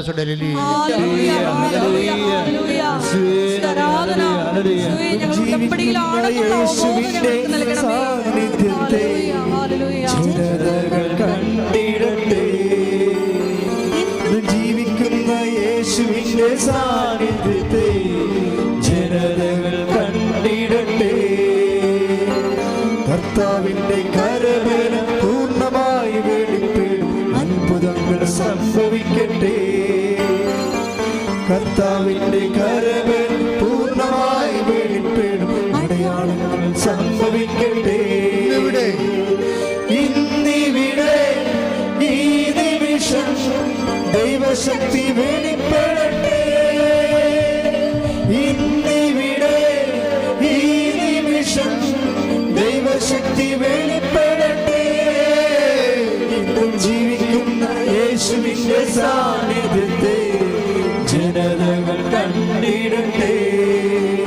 ഇന്നും ജീവിക്കുന്ന യേശുവിന്റെ സാന്നിധ്യത്തെ ജനതകൾ കണ്ടിടട്ടെ. ഈ സാന്നിധ്യം, അതായത് 1:9 കൊടുത്ത സാന്നിധ്യം നമ്മൾ എന്തുകൊണ്ടാണ് ഞങ്ങളെ പാപത്തെക്കുറിച്ച് നിങ്ങളോട് അധികം സംസാരിക്കുക? ഉടമ്പടി ധ്യാനത്തിൽ പാപത്തെക്കുറിച്ച് അധികം സംസാരിക്കാറില്ല. കാരണം നവീകരണ ധ്യാനത്തിൻ്റെ സബ്ജക്റ്റാണ്. പക്ഷേ ഉടമ്പടി എടുക്കുന്ന വ്യക്തികൾക്ക് പാപ സാഹചര്യങ്ങളെക്കുറിച്ചുള്ള നൊട്ടേഷൻസ് കൊടുക്കും. ഇന്ന സാഹചര്യങ്ങളിലൂടെ പോകുന്നത് ദൈവത്തിൻ്റെ നിങ്ങളെ വിശുദ്ധി നഷ്ടപ്പെടുത്തും. എന്താ പ്രശ്നം വെച്ച് കഴിഞ്ഞാൽ ഈ വിശുദ്ധി ഇല്ലെങ്കിൽ സാന്നിധ്യം ഉണ്ടാകത്തില്ല. കാര്യം മനസ്സിലായില്ലേ? നിങ്ങളെ ഈ സാന്നിധ്യമാണ് പ്രശ്നം. സാന്നിധ്യത്തിനെ കുറിച്ച് ഉടമ്പടിയിൽ സാന്നിധ്യമുള്ളത് കാരണം ദൈവം നമ്മുടെ കൂടെ ഉണ്ടെങ്കിൽ തീർച്ചയായിട്ടും നമ്മൾ എന്ത് ചെയ്യണം? വിശുദ്ധി പാലിക്കണം. ക്ലിയർ അല്ലേ? അല്ലെങ്കിൽ ആ സാന്നിധ്യം പോവും. ഞങ്ങൾ നിങ്ങളുടെ വ്യഭിചാരം ചെയ്യുന്ന, കക്കരുതെന്ന്, മോട്ടിക്കരുതെന്ന്, കൊല്ലരുതെന്ന് ഒന്നും പറയത്തില്ല. പക്ഷേ നിങ്ങളുടെ കോമൺ സെൻസ് ഉള്ള മനുഷ്യരല്ലേ? എന്താ കാര്യം? ദൈവം സാന്നിധ്യം നമ്മൾക്കുമ്പോൾ ഓട്ടോമാറ്റിക്കായിട്ട് നമ്മൾ അബ്സ്റ്റൈൻ ആയിരിക്കണം. എന്താണ്? അവിശുദ്ധമായ സാഹചര്യത്തിൽ നിന്ന് നമ്മൾ ബോധപൂർവം പിൻവലിക്കണം. അവിശുദ്ധമായ സാഹചര്യങ്ങളിൽ നമ്മൾ കാര്യം എന്താണ്? നമ്മുടെ കൂടെ ഉള്ളതാരാണ്? അത് എന്താണ് എബ്രാഹത്തോട് പറഞ്ഞത് ഉടമ്പടി കഴിഞ്ഞപ്പോൾ? 17:2 ഉൽപ്പത്തി പുസ്തകം. ശ്രദ്ധിക്കട്ടെ. ഹല്ലേലൂയ ഹല്ലേലൂയ ഹല്ലേലൂയ. യേശുവേ നന്ദി, ആരാധന ആരാധന ആരാധന. ഹല്ലേലൂയ ഹല്ലേലൂയ. ഉൽപ്പത്തി 17:1 പഴയ 1 ഉൽപ്പത്തി. സർവശക്തനായ ദൈവമാണ് ഞാൻ. ഒന്ന് പറഞ്ഞേ. സർവശക്തനായ ദൈവമാണ് ഞാൻ, ദൈവമാണ് ഞാൻ. എന്റെ മുമ്പിൽ വ്യാപരിക്കുക, എന്റെ മുമ്പിൽ വ്യാപരിക്കുക, കുറ്റമറ്റവനായി വർത്തിക്കുക. എപ്പോഴും പറയേണ്ട ആവശ്യമുണ്ടോ? അതായത് ഉടമ്പടി ചെയ്യുമ്പോൾ ദൈവം നമ്മുടെ ബൈസ്റ്റാൻഡറെ പോലെ ദൈവത്തിൻ്റെ സാന്നിധ്യം നമ്മുടെ കൂടെയാണ്. ആ ദൈവത്തിൻ്റെ വിശുദ്ധനായ ദൈവം നമ്മുടെ കൂടെ വസിക്കുമ്പോൾ ഇപ്സഫാത്തോ കോമൺ സെൻസ് ഉള്ള ആർക്കായാലും അറിയാം നമുക്കെന്താണ്? നമ്മൾ വിശുദ്ധനായിരിക്കണം. അതുകൊണ്ട് ഞാൻ വിശുദ്ധനായിരിക്കുന്ന പോലെ നിങ്ങളും വിശുദ്ധരായി കർത്താവ് പറഞ്ഞല്ലേ. ലേവ്യർ 11:45. ലേവ്യർ 11:45. നിങ്ങളുടെ ദൈവമായിരിക്കേണ്ടതിന് പറഞ്ഞ നിങ്ങളുടെ ദൈവമായിരിക്കും. ഏറ്റു പറഞ്ഞ നിങ്ങളുടെ ദൈവമായിരിക്കേണ്ടതിന് ഈജിപ്തിൽ നിന്ന് നിങ്ങളെ ആനയിച്ച കർത്താവ് ഞാനാകുന്നു. നിങ്ങൾ പരിശുദ്ധരായിരിക്കുവിൻ. എന്തെന്നാൽ ഞാൻ പരിശുദ്ധനാണ്. ഈ സാന്നിധ്യമാണ് പരിശുദ്ധിയെ നമ്മൾ ആവശ്യപ്പെടുന്നത്. ഉടമ്പടി എടുക്കുമ്പോൾ ദൈവത്തിൻ്റെ സാന്നിധ്യം നമ്മുടെ കൂടെ ഉണ്ടാവും. അത് ദൈവത്തിൻ്റെ വാഗ്ദാന പ്രകാരമാണ്. പക്ഷേ ആ സാന്നിധ്യത്തിൻ്റെ സാന്നിധ്യം ഉറപ്പുവരുത്താൻ നമ്മളെന്താ ചെയ്യേണ്ടത്? നമ്മൾ വിശുദ്ധിയിൽ വ്യാപരിക്കണം. മനസ്സിലായോ? ഉടമ്പടി എടുത്തിട്ട് ഇപ്പോൾ കഴിഞ്ഞ ദിവസങ്ങൾ ഒരു ദിവസം എന്നോട് പറഞ്ഞു, അച്ഛാ മകളുടെ കല്യാണം ഒന്നും ശരിയാണില്ല, 2-3 ചെക്കന്മാർ ഒരുമിച്ച് വന്നിട്ടുണ്ട്, ഒരാൾക്ക് എല്ലാവർക്കും നമുക്ക് അക്സെപ്റ്റബിളാണ്, പക്ഷേ ഇതിൽ ആരെയാണ് നമ്മൾ തിരഞ്ഞെടുക്കേണ്ടതെന്ന് അറിയത്തില്ല എന്ന് പറഞ്ഞ് പേരും കൊണ്ടുവന്നു. അപ്പോൾ പേരും കൊണ്ടുവന്നപ്പോൾ ഞാൻ ചോദിച്ചു, ചേച്ചി സാക്ഷ്യമുണ്ടോ? സാക്ഷ്യമുണ്ടെന്ന് പറഞ്ഞു. സാക്ഷ്യമില്ലെങ്കിൽ സന്ദേശം എടുക്കത്തില്ല. കാര്യം ഇവരുടെ ഉടമ്പടി ദൈവം അംഗീകരിച്ചിട്ടില്ലല്ല. ദൈവം അത് സാക്ഷ്യം ഭയങ്കര സീരിയസായ മക്കളെ. എന്തെങ്കിലും വിഷയമുണ്ടാകുമ്പോഴെങ്കിൽ അത് സാക്ഷ്യത്തിന് വില അറിയത്തുള്ളൂ. ഇപ്പം നിങ്ങളിങ്ങനെ കറങ്ങി തിരിഞ്ഞ് നടക്കാം, പക്ഷേ ഒരു ഇഷ്യൂ ഉണ്ടായി ഒരു തീരുമാനം എടുക്കേണ്ടി വരുമ്പോൾ മെസ്സേജ് എടുക്കേണ്ടി വരും. അപ്പോഴാണ് ചോദിക്കുന്നത് സാക്ഷ്യം എന്തെന്ന് ചോദിക്കും. അല്ലാതെ തന്നെ നിങ്ങൾക്കറിയാമല്ലോ, ഒരിക്കൽ സാക്ഷ്യം നിങ്ങൾ പറഞ്ഞ് ദൈവത്തെ മഹത്വപ്പെടുത്താതെ ഒളിച്ച് നടന്നാലേ പിന്നെ സ്വാഭാവികമായിട്ട് അടുത്തൊരു വിഷയം നിങ്ങൾക്ക് വരുമ്പോൾ ദൈവം നിങ്ങളെ സപ്പോർട്ട് ചെയ്യത്തില്ല. കാര്യം എന്താണ്? നിങ്ങൾ വയറ്റിപ്പഴപ്പന് വേണ്ടി ദൈവത്തെ ദുരുപയോഗിക്കുന്ന ആളാണ്. കാര്യം ദൈവത്തെ മഹത്വപ്പെടുത്താൻ നിങ്ങൾക്ക് പോരായ്മയായി നിങ്ങൾ കരുതുന്നു. അതുകൊണ്ട് സ്വാഭാവികമായിട്ട് അടുത്ത ഒരു ഇഷ്യൂ നിങ്ങൾ ഓർക്കണമെന്ന് വെച്ച് കഴിഞ്ഞാൽ ഇതോടുകൂടി ലോകം അവസാനിക്കും എന്ന് നിങ്ങൾ വിചാരിക്കരുത്. നിങ്ങൾക്ക് ജോലി കിട്ടി, വീട് കിട്ടി, വിവാഹം നടന്നു, ഇതോടുകൂടി ലോകം അവസാനിക്കുമെന്ന് വിചാരിക്കരുത്. നാളെ ഇതിനേക്കാൾ ഇരട്ടി പ്രശ്നം ഉണ്ടാകുമ്പോൾ ദൈവതിരുസന്നിധി തന്നെ എന്ത് മോന്തിയമായിട്ട് നിങ്ങൾ വരും? അത് ഓർക്കണം. അതുകൊണ്ട് സാക്ഷ്യം പറഞ്ഞ് മാറണം. അതിപ്പോൾ ഇവിടെ അച്ഛനെ കാണാൻ വേണ്ടി തന്നെയല്ല, ദൈവതിരുസന്നിധി ഇനിയുള്ള കാലം കൃപയിൽ വ്യാപരിക്കാൻ ഒരു സാക്ഷ്യം ഒരു മസ്റ്റാണ്. ഇപ്പോൾ ഇവിടെ പറയാൻ പറ്റിയ ക്വാളിറ്റി ഇല്ലെങ്കിൽ ഞങ്ങൾ ഒപ്പിട്ട് തരും, അത് നിങ്ങളുടെ കയ്യിൽ ഉണ്ടാകണം. ഇപ്പോൾ ഞാൻ ചേർത്ത് ചോദിച്ചു, സാക്ഷ്യം പറഞ്ഞതാണ്. സാക്ഷ്യം പറഞ്ഞില്ല, പറയാൻ ഒപ്പിട്ട് തന്നിട്ടുണ്ടെന്ന് പറഞ്ഞു. അപ്പം ഞാൻ ഒപ്പിട്ട് നോക്കി. അപ്പം നോക്കിയപ്പോൾ സാക്ഷ്യം അവർ പറഞ്ഞിട്ടില്ല, പറയാനുള്ള ക്വാളിറ്റി ഇല്ലെങ്കിൽ ഒപ്പിട്ട് കൊടുത്തിട്ടുണ്ട്. പക്ഷേ ഓർക്കേണ്ടതെന്ന പ്രശ്നം വെച്ച് കഴിഞ്ഞാൽ ഇവിടെ പറയാൻ പറ്റുന്നില്ലെങ്കിൽ പിന്നെ അത് സെക്കൻഡ് ക്ലാസ് സാക്ഷ്യമായിരിക്കും. ഉടമ്പടിയുടെ ക്വാളിറ്റി ഉണ്ടാകത്തില്ല. അപ്പോൾ പിന്നെ നിങ്ങൾക്ക് കിട്ടുന്ന സമയമൊക്കെ കുറവായിരിക്കും. ഇവിടെ കൗൺസിലിംഗ് കിട്ടുന്ന സമയം കുറവായിരിക്കും. കാര്യം നിങ്ങളത് കുറച്ചുകൂടി പിക്കപ്പ് ചെയ്ത് വരാൻ പറയും. എന്താ പ്രശ്നം വെച്ച് കഴിഞ്ഞാൽ അപ്പോഴൊരു ചേച്ചി ഓക്കെ ആണല്ലോ. അടുത്ത ചോദ്യം വന്നു. എന്താ ചോദ്യം? നിങ്ങൾ എന്നാ കുമ്പസാരിച്ചെന്ന് ചോദിച്ചു. അപ്പോൾ ഞാൻ കുമ്പസാരിച്ച് 2 മാസമായി. ഞാൻ പറഞ്ഞ വണ്ടി വിട്ടേക്കാൻ പറഞ്ഞു. തീർന്നു, അവിടെ വെച്ച് എല്ലാം തീർന്നു. കാര്യം ഉടമ്പടി പ്രകാരം 2 ആഴ്ചയിലൊരിക്കൽ കുമ്പസാരിക്കണ്ടേ? അതല്ലേ അച്ഛൻ പറയണേ ഇവിടുന്നുണ്ട്. 2 ആഴ്ചയിലൊരിക്കൽ കുമ്പസാരിച്ച് എഴുന്നേൽക്കാൻ പറയണം. അല്ലെങ്കിൽ മാക്സിമം പോയാൽ 1 മാസം, അതിൻ്റെ അപ്പുറത്ത് പോകാൻ പറ്റത്തില്ല. ചേട്ടത്ത് 2 മാസമായി കുമ്പസാരിച്ചിട്ട്. അപ്പം ഉടമ്പടിയാണെന്ന് പറഞ്ഞിങ്ങനെ പറഞ്ഞ് നടന്നിട്ട് കാര്യമില്ല. നിങ്ങൾ വിശുദ്ധരല്ല. അപ്പോൾ എന്താ പ്രശ്നം വെച്ച് കഴിഞ്ഞാൽ ഇത് ഭയങ്കര സീരിയസ് വിഷയമാണ്. നമ്മൾ കൂടെ കുമ്പസാരിക്കണമെങ്കിൽ നമുക്ക് കുമ്പസാരത്തിൻ്റെ ബോധമുണ്ടാകും. അതനുസരിച്ച് നമ്മൾ പാപത്തെ ഒഴിവാക്കി ജീവിക്കും. അപ്പോൾ കുമ്പസാരത്തിൻ്റെ ആ ഒരു ചൈതന്യമില്ലാത്ത നിങ്ങൾ ഒരു സമൂഹത്തിലാണെങ്കിൽ നിങ്ങൾ തന്നെ ആ മനസ്സാക്ഷിക്ക് ഒപ്പിച്ച് വിശുദ്ധിയോടെ ജീവിക്കാൻ വേണ്ടി ഉടമ്പടിക്കാർ ശ്രദ്ധിക്കണം. ഒരു സംശയമില്ല കാര്യത്തിലേ. പക്ഷേ എന്താ ഉടമ്പടി ചോദിക്കുമ്പോൾ ദൈവത്തോട് ആലോചന ചോദിക്കുകയല്ലേ. ഇതുപോലെ പ്രാക്കപ്പെട്ടൊരു മനുഷ്യൻ വന്നാൽ എങ്ങനെയാണ് ദൈവം സംസാരിക്കത്തില്ല. അതാണ് പ്രശ്നം. അതല്ലേ ഇപ്പം ലേവ്യരോട് വായിച്ചത്, ഞാൻ പരിശുദ്ധരായിരിക്കുന്നവരെ നിങ്ങളും പരിശുദ്ധരായിരിക്കാൻ പറയും. അപ്പോൾ അതൊരു വിഷയമാണ്. അത് നിസ്സാര വിഷയമല്ല. ഈ നിങ്ങളുടെ ഹെവി സബ്ജക്റ്റുകളെ കൈകാര്യം ചെയ്യണമെങ്കിൽ വിശുദ്ധി വേണം. ഇപ്പം ജോഷുവ തന്നെ ജനങ്ങളോട് എന്താ പറഞ്ഞത്? നിങ്ങൾ പശ്ചാത്തപിക്കുവിൻ. എന്താ? നാളെ നിങ്ങളുടെ ഇടയിൽ കർത്താവ് 3:5 വായിച്ചേ, ശ്രദ്ധിക്കട്ടെ. ജോഷുവ 3:5 ജോഷുവ ജനത്തോട് പറഞ്ഞു, നിങ്ങളെ തന്നെ ശുദ്ധീകരിക്കുവിൻ. നിങ്ങളെ തന്നെ ശുദ്ധീകരിക്കുവിൻ. നാളെ നിങ്ങളുടെ ഇടയിൽ കർത്താവ് അത്ഭുതങ്ങൾ പ്രവർത്തിക്കും. ഇത് ജോഷുവയുടെ അനുഭവമാണ്. വിശുദ്ധീകരിച്ച് കഴിഞ്ഞാൽ അത്ഭുതം പ്രവർത്തിക്കുമെന്നുള്ളത് ഉറപ്പാണ്. നിങ്ങൾക്ക് ഉടമ്പടിയിൽ മിറക്കിൾ സംഭവിക്കണോ, നിങ്ങൾ വിശുദ്ധി പാലിക്കാൻ നോക്കണം ഉടമ്പടി പ്രകാരം. അതെപ്പോഴും എന്താ സംഭവിച്ചാലേ, നമുക്കറിയാമല്ലോ ജോഷുവയുടെ ജീവിതത്തിൻ്റെ ഏറ്റവും വലിയ പ്രശ്നമാണ് ഈ ജെറീക്കോ കോട്ട തകർത്തത് അല്ലേ? ജെറീക്കോ കോട്ട തകർത്തത്. പക്ഷേ ജെറീക്കോ കോട്ട തകർക്കാൻ വേണ്ടി ജോഷുവയുടെ കയ്യിൽ അധികം പട്ടാളക്കാരൊന്നുമില്ല. അവർ പട്ടാളക്കാരെ ട്രെയിൻഡും അല്ല. അവർ ആകപ്പാടെ ഉള്ള വാഗ്ദാന പേടകമാണ്. ആ സംഭവമാണ്, കർത്താവിൻ്റെ സാന്നിധ്യമാണ്. അത് തോളെ വെച്ചിട്ട് പുരോഹിതന്മാർ 7 പുരോഹിതന്മാർ 14 പുരോഹിതന്മാർ ഇത് തോളെ വെച്ചുകൊണ്ട്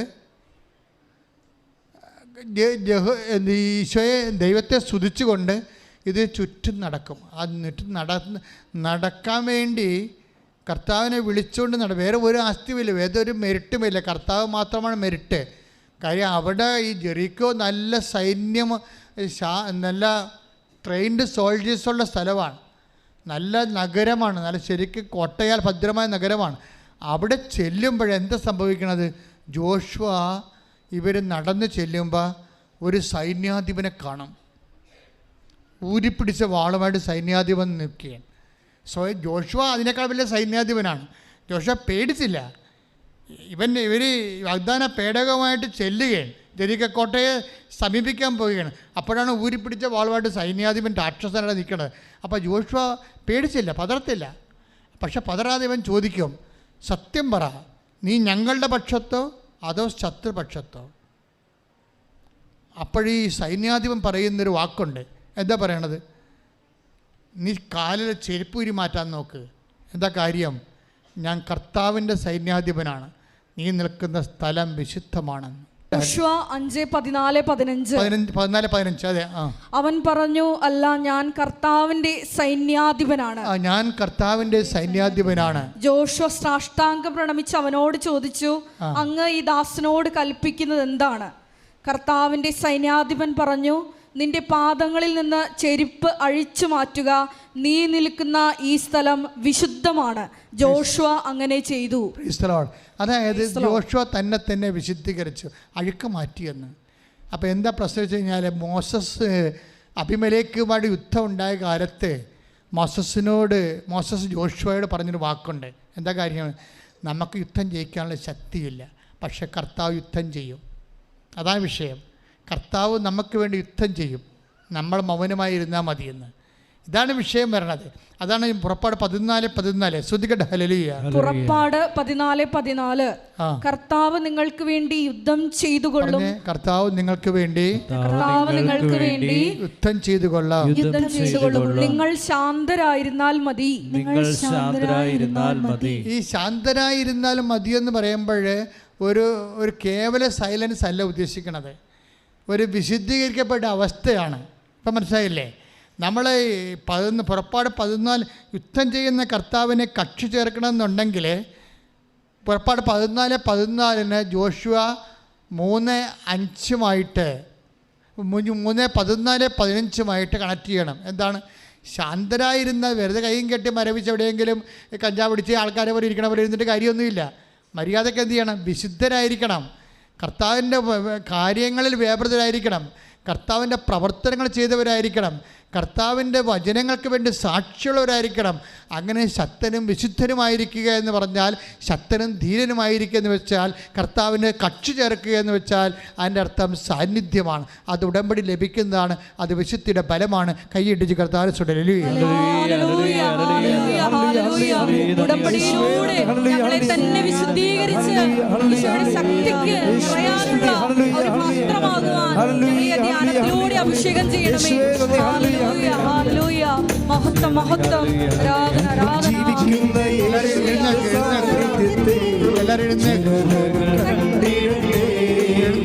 ഇന്ന് ജീവിക്കുന്ന യേശുവിന്റെ സാന്നിധ്യത്തെ ജനതകൾ കണ്ടിടട്ടെ.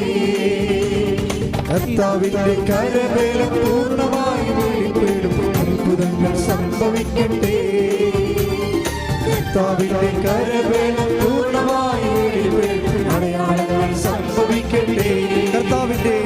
കർത്താവിന്റെ കരവേലം പൂർണ്ണമായി വെളിപ്പെടും, അത്ഭുതങ്ങൾ സംഭവിക്കട്ടെ.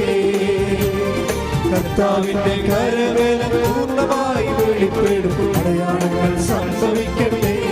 ഉയർത്തി ഇന്നിവിടെ ഈ നിമിഷം ദൈവശക്തി വെളിപ്പെടട്ടെ. ഇന്നിവിടെ ഈ നിമിഷം ദൈവശക്തി വെളിപ്പെടട്ടെ.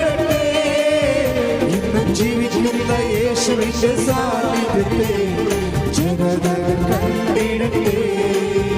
ഇന്നും ജീവിക്കുന്ന യേശുവിന്റെ സാന്നിധ്യത്തെ ജനതകൾ കണ്ടിടട്ടെ. സ്തുതിക്കട്ടെ. ഹല്ലേലൂയ. ഈ സമയം വരെ വചനത്തിലൂടെ ഞങ്ങളെ വഴി നടത്തിയ ദൈവസ്നേഹത്തിന് നന്ദി പറയുന്നു. ഈശോയെ, ഞങ്ങളുടെ പാപങ്ങളെ വെറുത്തുപേക്ഷിച്ച് നിന്റെ ശക്തി വന്ന് നിറയുവാൻ ഈശോയെ ഞങ്ങൾ ഈ ആരാധനയുടെ ഒരുക്കണമേ എന്ന് പ്രാർത്ഥിക്കുന്നു. ഞങ്ങൾ ദാഹത്തോടെ പ്രാർത്ഥിക്കുന്നു.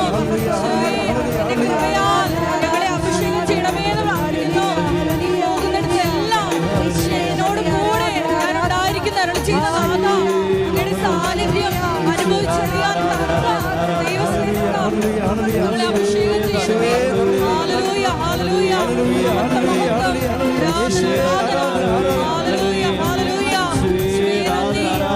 ആരാധന.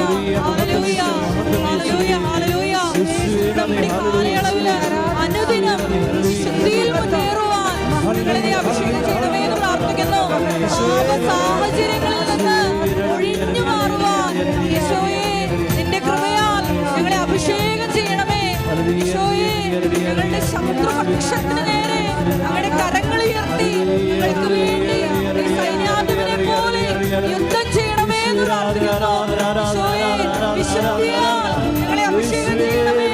ഈശോ, ഞങ്ങള് ദാഹത്തോടെ പ്രാർത്ഥിക്കുന്നു. ഞങ്ങളുടെ മേല് വിജയം നിറയ്ക്കണമേ. ഹല്ലേലൂയ. കൃപയാൽ അനുദിനവും കൃപയാലേ കൃപയാലേ കൃപയാൽ അനുദിനവും ബലഹീനതയിൽ ബലമേകി ബലവാനായോ നടത്തിടുന്നു. ബലഹീനതയിൽ ബലമേകി ബലവാനായോ നടത്തിടുന്നു. കൃപയാലേ കൃപയാലേ കൃപയാൽ അനുദിനവും കൃപയാലേ കൃപയാലേ കൃപയാൽ അനുദിനവും. എന്റെ കൃപ നിനക്കു മതി കർത്താവിൻ തിരുവചനം. എന്റെ കൃപ നിനക്കു മതി കർത്താവിൻ തിരുവചനം. അനശ്വരമായ വചനമതേ അതിശയമായി നടത്തിയിരുന്നു. അനശ്വരമായ വചനമതേ അതിശയമായി നടത്തിയിരുന്നു. കൃപയാലേ കൃപയാലേ കൃപയാൽ അനുദിനവും കൃപയാലേ കൃപയാലേ കൃപയാൽ അനുദിനവും കൃപയാലേ കൃപയാലേ കൃപയാൽ അനുദിനവും കൃപയാലേ കൃപയാലേ കൃപയാൽ അനുദിനവും. Hallelujah, hallelujah.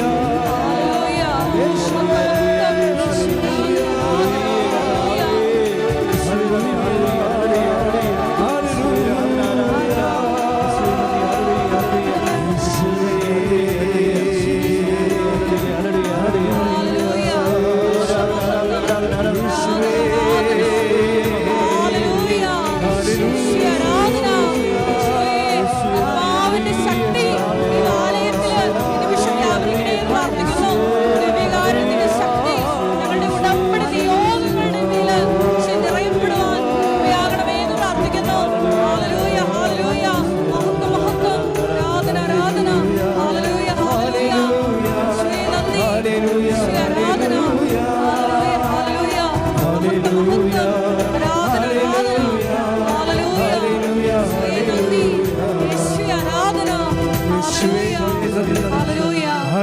പരിശുദ്ധ പരമദിവ്യകാരുണ്യത്തിന്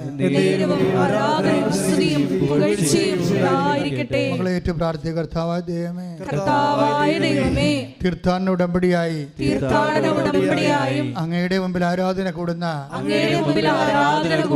ഞങ്ങള് ഓൺലൈനായി ആരാധന കൂടുന്ന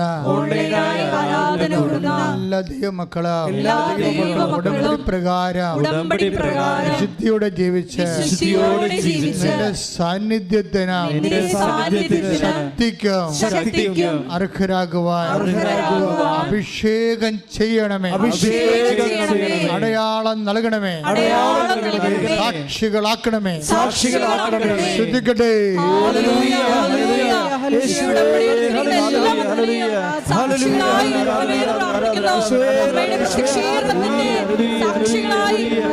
സാക്ഷികളായി ഞങ്ങളെ ഉയർത്തണമെന്ന് പ്രാർത്ഥിക്കുന്നു. Hallelujah, hallelujah. മഹത്വം, മഹത്വം, ആരാധന, ആരാധന. ഹല്ലേലൂയ, ഹല്ലേലൂയ.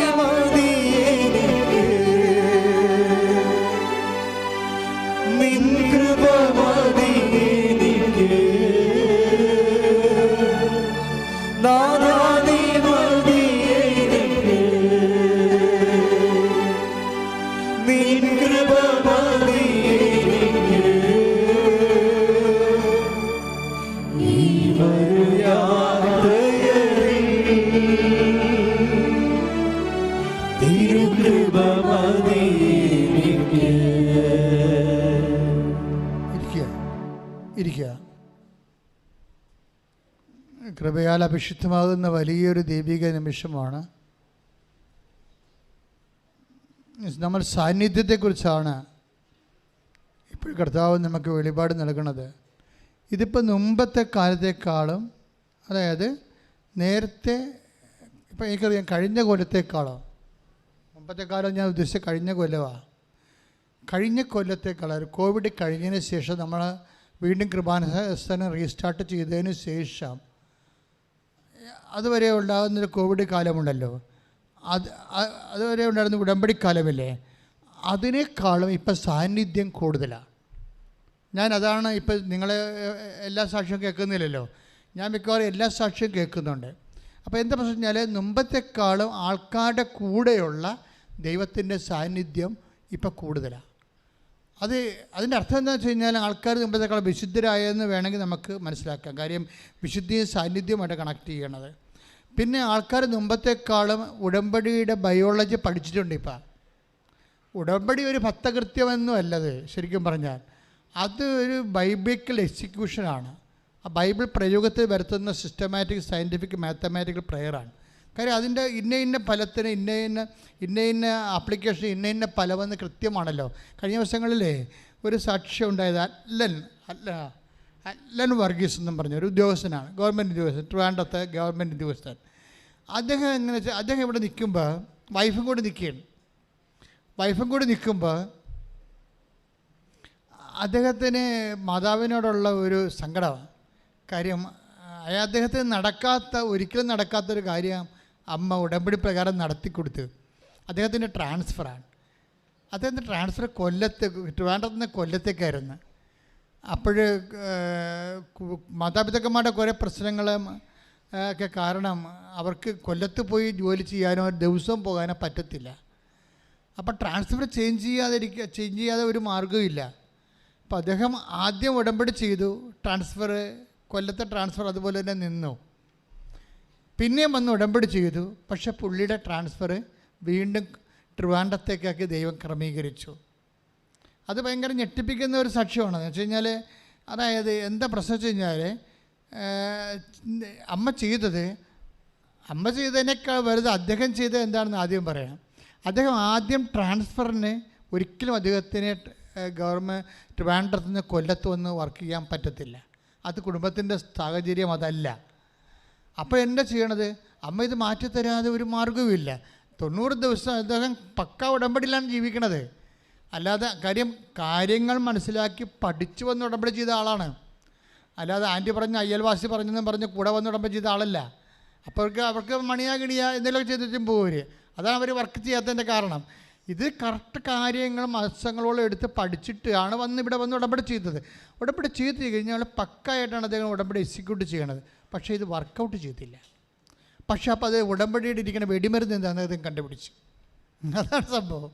ഉടമ്പടി എങ്ങനെ കത്തണമെന്ന് പുള്ളിക്ക് കണ്ടുപിടിച്ചു. ഉടനെ പുള്ളി 3 മാസം ഉടമ്പടി ചെയ്ത് ഉടമ്പടി ജീവിച്ചപ്പോൾ ഉടമ്പടി എങ്ങനെയാണ് കത്തണമെന്നോ അല്ലെങ്കിൽ കത്തിക്കാൻ പറ്റണോ എങ്ങനെയാണെന്ന് കണ്ടുപിടിച്ച് പുള്ളി പുതുക്കി കഴിഞ്ഞപ്പോൾ ഒരു മലക്കം പറഞ്ഞിട്ട് ഇവിടെ വരുമ്പോൾ പരിശുദ്ധാത്മാവ് വിവേചനം കൊടുത്തു, മകനെ ഇങ്ങനെയല്ല കാര്യങ്ങൾ ചെയ്യേണ്ടത്. ഇതിന് നിൻ്റെ വയറ്റിപ്പഴപ്പാണ് നീ പ്രാധാന്യം വെച്ചിരിക്കുന്നത്. നീ വെക്കേണ്ടത് പരിശുദ്ധാത്മാവിന് പ്രാധാന്യം കൊടുത്തുകൊണ്ട് ഉടമ്പടി ചെയ്യാൻ പറഞ്ഞു. ഉടനെ പുള്ളി ഇത് വിടുന്നപ്പോൾ ഉടമ്പടി പുതുക്കി കഴിഞ്ഞപ്പോൾ ട്രാൻസ്ഫർ 1ാമത്തെ സെക്ഷനിൽ നിന്ന് ട്രാൻസ്ഫർ വെട്ടി അത് 2ാമതാക്കി മാറ്റി. 1ാമത് പുള്ളി പറഞ്ഞു, പരിശുദ്ധാത്മാവിൻ്റെ ഫലങ്ങളാൽ അമ്മേ എന്നെ നിറക്കാൻ വേണ്ടി എനിക്ക് വേണ്ടി മധ്യസ്ഥം വഹിക്കണേ. അതാണ് എഡ്യൂക്കേറ്റഡ് ആയിട്ടുള്ള ഉടമ്പടി ചെയ്യുമ്പോൾ ഉണ്ടാകുന്ന ഗുണങ്ങൾ. കാര്യങ്ങൾ അറിഞ്ഞ് അവർ മറമ്മത്തി തൊട്ട് കളിക്കത്തുള്ളൂ. അവർ ഒന്നുകിൽ ചെയ്യും അല്ലെങ്കിൽ ചെയ്യത്തില്ല. ചെയ്യുമെങ്കിൽ അവർ വെടിപ്പായിട്ട് ചെയ്യും. അതാണ് എഡ്യൂക്കേറ്റഡ് ഓഡിയൻസിൻ്റെ ഒരു പ്രത്യേകത. കാര്യങ്ങൾ എന്താണെന്ന് ടെക്നിക്കുകളുടെ മനസ്സിലാക്കും. അച്ഛൻ്റെ പ്രഭാഷണങ്ങളെല്ലാം കേൾക്കും. ഇതെങ്ങനെ കത്തിക്കണമെന്ന് നോക്കും. എന്നാൽ അതിൻ്റെ ഇന്ധനം എവിടെ ഇരിക്കണം, അതിൻ്റെ കുറിഞ്ഞ് എവിടെയാണ്. ഇപ്പം കതിനായാണെങ്കിലും വല്ലോടത്തും കൊണ്ട് തീ വെച്ച് കത്തത്തില്ല. അതിൻ്റെ കുറിഞ്ഞിക്ക് വേണ്ടി കൊടുക്കണം. അത് മരുന്നിരിക്കുന്ന സ്ഥലത്ത് തന്നെ തീ കൊടുക്കണ്ടേ. അപ്പോൾ ഈ മരുന്നിരിക്കുന്നത് എവിടെയാണെന്ന് പുള്ളിക്ക് മനസ്സിലായി. ഇത് ആത്മാവിലാണ് ഇത് വർക്ക് ചെയ്യണത്. അതുകൊണ്ട് പുള്ളിക്കാരൻ ആദ്യം എഴുതി പരിശുദ്ധാത്മാവിൻ്റെ ഫലങ്ങളായി എന്നെ നിറക്കണമേ. 2 നിവർത്തിയില്ല അമ്മേ, വീണ്ടും വെക്കണം ഞാൻ ട്രാൻസ്ഫറിൻ്റെ കാര്യം. കൊല്ലത്ത് പോകാൻ എനിക്ക് അവർ പറഞ്ഞു. അവർ ഓഫീസ് കൊല്ലത്തിടാമെന്ന് പറഞ്ഞു. കൊല്ലത്ത് പോകാൻ അതിനെ റെഡിയാക്കിയിരിക്കുകയാണ് അവർ. അപ്പം അതുകൊണ്ട് ഇപ്പോഴും അത് സ്റ്റാറ്റസ് കോ അങ്ങനെ നിൽക്കുകയാണ്, ഒരു മാറ്റവും ഇല്ലാതെ. പക്ഷെ എനിക്ക് പോകാനും പറ്റണില്ല. അപ്പോൾ എന്നെ അതാണ് വെച്ചാൽ. പക്ഷേ ആദ്യം പിന്നെ അതിൻ്റെ അകത്ത് 3ാമതായിട്ട് പുള്ളിക്കാരനൊരു കാര്യം വെച്ചു. കാര്യം അമ്മ ഞാൻ മാത്രമല്ല, എൻ്റെ കൂടെ ഒരു സഹപ്രവർത്തകനുണ്ട് ഈ ഓഫീസിൽ ജോലി ചെയ്യണം. അവനും എന്നെപ്പോലെ പ്രശ്നമാണ്. അവനെയും കൊല്ലത്തൊന്നും വർക്ക് ചെയ്യാൻ പറ്റത്തില്ല. അപ്പം അവൻ്റെ കാര്യം കൂടി ഞാൻ വെക്കണമെന്ന് 3ാമതായിട്ട് അവൻ്റെ കാര്യം വെച്ച്, സഹപ്രവർത്തകൻ്റെ കാര്യം വെച്ച്. അപ്പോൾ ഈ അല്ലൻ്റെ കാര്യം അമ്മ 2ാമത്തെ ഉടമ്പടി കറക്റ്റ് ഉടമ്പടി ആയത് കാരണം അല്ലൻ്റെ കാര്യം അമ്മ ഈ വിത്തിൻ നോ ടൈം കൊല്ലത്തെ ഓഫീസും ഗവൺമെൻറ് സ്റ്റോപ്പ് ചെയ്ത് അത് ആ പ്രോജക്റ്റ് സ്റ്റോപ്പ് ചെയ്ത് അല്ലെങ്കിൽ അവിടെ തന്നെ അവൻ ഇരുന്ന സ്ഥലത്ത് തന്നെ ട്രാൻസ്ഫർ തിരിച്ചു കൊടുത്തു. ക്ലിയറായത്. ഇപ്പോൾ ഓർഡറെല്ലാം പിൻവലിച്ചു, എല്ലാം ക്ലിയറായി. പക്ഷേ കൂടെ ഉള്ളവന് ഇപ്പോഴും പോകണം. അപ്പോൾ അവൻ ഇവിടെ വന്ന ദിവസം പറഞ്ഞു, അമ്മേ ഞാൻ എൻ്റെ കാര്യം പറഞ്ഞപ്പോൾ 3ാമതായിട്ട് എൻ്റെ സഹപ്രവർത്തകൻ്റെ കാര്യം പറഞ്ഞായിരുന്നു. അവനിപ്പോഴും വിഷമത്തിലാണെന്ന് പറഞ്ഞില്ല. പെട്ടെന്ന് ഒരു സുഗന്ധാഭിഷേകം വന്നു. പെട്ടെന്ന് ഇവിടെ നിൽക്കുമ്പോൾ സുഗന്ധാഭിഷേകം വന്നു. അപ്പോൾ വൈഫിനോട് ചോദിച്ചു, വൈഫും കൊണ്ട് നിൽക്കുകയല്ലേ. കാര്യം ഇവിടെ ഞങ്ങളെ ഇവിടെ ഈ നമുക്ക് ഈ 10,000-2,000 ആൾക്കാർ ഒരുമിച്ച് നിൽക്കണമ്പോൾ ബാത്റൂംസ് ഇവിടെ തന്നെയാണ് സെറ്റ് ചെയ്തിരിക്കുന്നത്. ആരും കാണുന്നില്ലെങ്കിലും വളരെ ശാസ്ത്രീയമായിട്ട് 57 ബാത്റൂം ഇതിൻ്റെ അകത്തുണ്ട്. അത് ആ രീതിയിലാണ് സെറ്റ് ചെയ്തിരിക്കണം. പക്ഷേ ഓവറായിട്ട് ആൾക്കാർ വന്ന് ഉപയോഗിച്ച് കഴിയുമ്പോൾ എന്തെങ്കിലും സ്മെല്ലുണ്ടാകും. അതുകൊണ്ട് ഞങ്ങളിവിടെ എല്ലാം വിക്ക് വെച്ചിരിക്കുന്നത് കണ്ടില്ലേ നിങ്ങൾ, എന്തുമാത്രം വിക്ക് വെച്ചിട്ടുണ്ട് ഇവിടെ. അപ്പോൾ ചിലപ്പോൾ ഏതെങ്കിലുമൊക്കെ ഓർഡർ നല്ല സ്മെല്ല് വരും. അതിന് ആൾക്കാർ ഒത്തിരി കൊണ്ട് ആവശ്യമില്ലാത്ത സ്മെല്ലുണ്ടാകാതിരിക്കാൻ വേണ്ടി ഇത് സെറ്റ് ചെയ്തിരിക്കണതാണ്. അപ്പം ഞാൻ ഈ സുഗന്ധാഭിഷേകം എന്ന് പറയുമ്പോൾ ഞാൻ മൈൻഡ് ചെയ്യത്തില്ല. കാര്യം എനിക്കറിയാം ഈ വിക്ക് വെച്ചിരിക്കണ കൊണ്ടാണെന്നറിയാം. പക്ഷേ ഇത് പ്രോബ്ലം വെച്ച് കഴിഞ്ഞാൽ ഈ വിക്കിൻ്റെ സ്മെല്ലല്ല, വേറെ ഒരു വെറൈറ്റി സ്മെല്ലാണ് ഇതിൻ്റെ മാതാവിൻ്റെ സ്മെല്ലെന്ന് പറയുമ്പോൾ. അപ്പോൾ ഉടനെ വൈഫ് അടുത്ത് ഇപ്പോൾ ഉണ്ട്. വൈഫോട് ചോദിക്കും, എനിക്ക് വല്ലാത്തൊരു സ്വർഗീയ സുഗന്ധം ഫീൽ ചെയ്യണമല്ല, നിനക്ക് വല്ലതും തോന്നിയോ? അപ്പോൾ പറഞ്ഞു എനിക്കൊന്നും തോന്നിയില്ല. വീണ്ടും ചോദിച്ചു, അയാൾക്ക് സ്മെല്ല് ശരി വരുന്നുണ്ട്. വീണ്ടും ചോദിച്ചു, അപ്പോഴും ഒന്നുമില്ല. കുറച്ച് കഴിഞ്ഞപ്പോൾ അയാളുടെ മനസ്സിലൊരു ഇൻഡ്യൂഷൻ വന്നു, കൂട്ടുകാരനെ വിളിക്കുക വന്നു. അയാൾ പുറത്തോട്ടിറങ്ങിയിട്ട് കൂട്ടുകാരനെ വിളിച്ചു, നിൻ്റെ ട്രാൻസ്ഫറിന് വല്ലതും സംഭവിച്ചോടാന്ന് ചോദിച്ചു.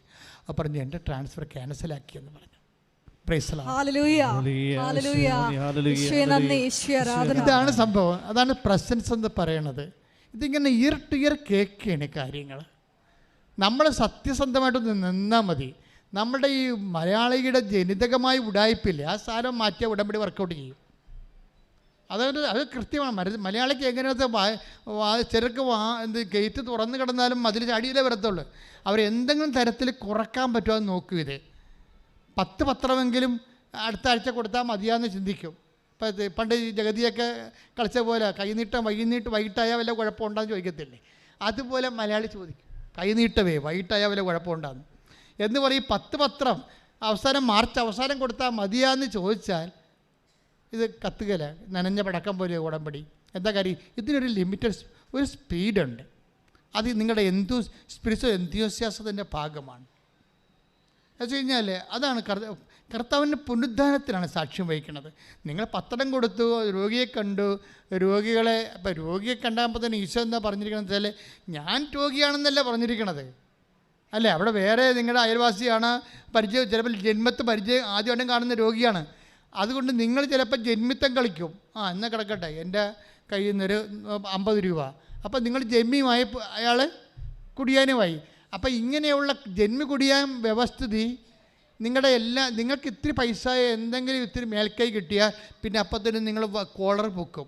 കോളർ പൊക്കണ കാരണമാണ് ഈശോ പറഞ്ഞത്, കോളറൊക്കെ താത്ത് രോഗിയെ ഞാനായിട്ട് കാണാൻ പറയും. അതാണ് ഈശോ പറഞ്ഞത്, ഞാൻ രോഗിയായിരുന്നു. അതാണ് പ്രശ്നം. എന്ന് വെച്ച് കഴിഞ്ഞാൽ ഞാൻ കർത്താവ് രോഗിയാണെന്ന് പറയുമ്പോൾ നമ്മളാരാകും? ദാസനാകും. അമ്മ അതാണ് ഉടമ്പടി ചെയ്യുമ്പോൾ ബേസിക്കായിട്ട് പറയണത്, നീ ഗർഭം ധരിച്ചൊരു പുത്രനെ പ്രസവിക്കും എന്ന് പറയുമ്പോൾ അമ്മ എന്താ പറയണത്? ദൈവത്തിനൊന്നും അസാധ്യമല്ലെന്ന് പറയുമ്പോൾ കർത്താവാണിത് ചെയ്യണമെന്ന് അമ്മയ്ക്ക് മനസ്സിലായില്ലേ? അമ്മ ഉടനെ എന്താ പറയണത്? ഇതാ കർത്താവിൻ്റെ ദാസി. അതാ അമ്മ ഉടമ്പടി ചെയ്യണം എന്താണ്? ദാസിയാണെന്നും പറഞ്ഞാൽ ഉടമ്പടി ചെയ്യുന്ന ഓരോ വ്യക്തികളും ആ ചെയ്യുന്ന നിമിഷം തന്നോട് തന്നെ പറയണം, ഞാൻ കർത്താവിൻ്റെ ദാസാണ്, കർത്താവിൻ്റെ ദാസിയാണ്. അമ്മയുടെ മധ്യസ്ഥയിലാണ് ദൈവത്തോട് ഉടമ്പടി ചെയ്യണത്. കൈയടിച്ച് കർത്താവ്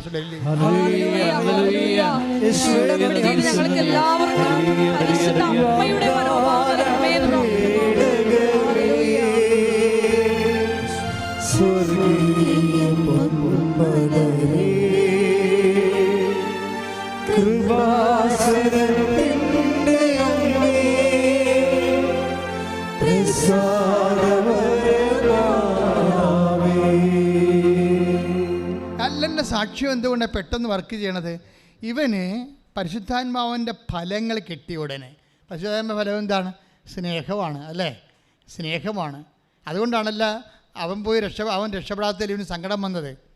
അതുകൊണ്ടാണല്ലോ അമ്മയോട് അവൻ പറഞ്ഞത്, അമ്മ അവൻ്റെ കാര്യം ശരിയായില്ല എന്ന് പറഞ്ഞത്. അപ്പോഴാണ് അമ്മ പറഞ്ഞത്, എൻ്റെ സാന്നിധ്യം നിൻ്റെ കൂടെയുണ്ട്, അവൻ്റെ കാര്യം ശരിയാക്കിയിട്ടുണ്ടെന്ന്. ഇതിന് ഒന്നും പഞ്ഞമില്ല മക്കളെ. ഇതെല്ലാം നിങ്ങൾ വരച്ച വരയിൽ നിങ്ങൾ പറയുന്ന സത്യസന്ധമാണെങ്കിൽ, നിങ്ങൾ ദൈവത്തിൻ്റെ സ്നേഹിതരാണെങ്കിൽ, ആ സ്നേഹത്തിന് വേണ്ടി സാക്ഷ്യം വഹിക്കാനാണ് നിങ്ങൾ ഉടമ്പടി എടുത്തെങ്കിൽ, ആ ലക്ഷ്യം സത്യസന്ധമാണെങ്കിൽ തീർച്ചയായിട്ടും ഉടമ്പടി ഇന്ന് കത്തും നിന്ന് കത്തും. കൈയടിച്ച് കർത്താവ്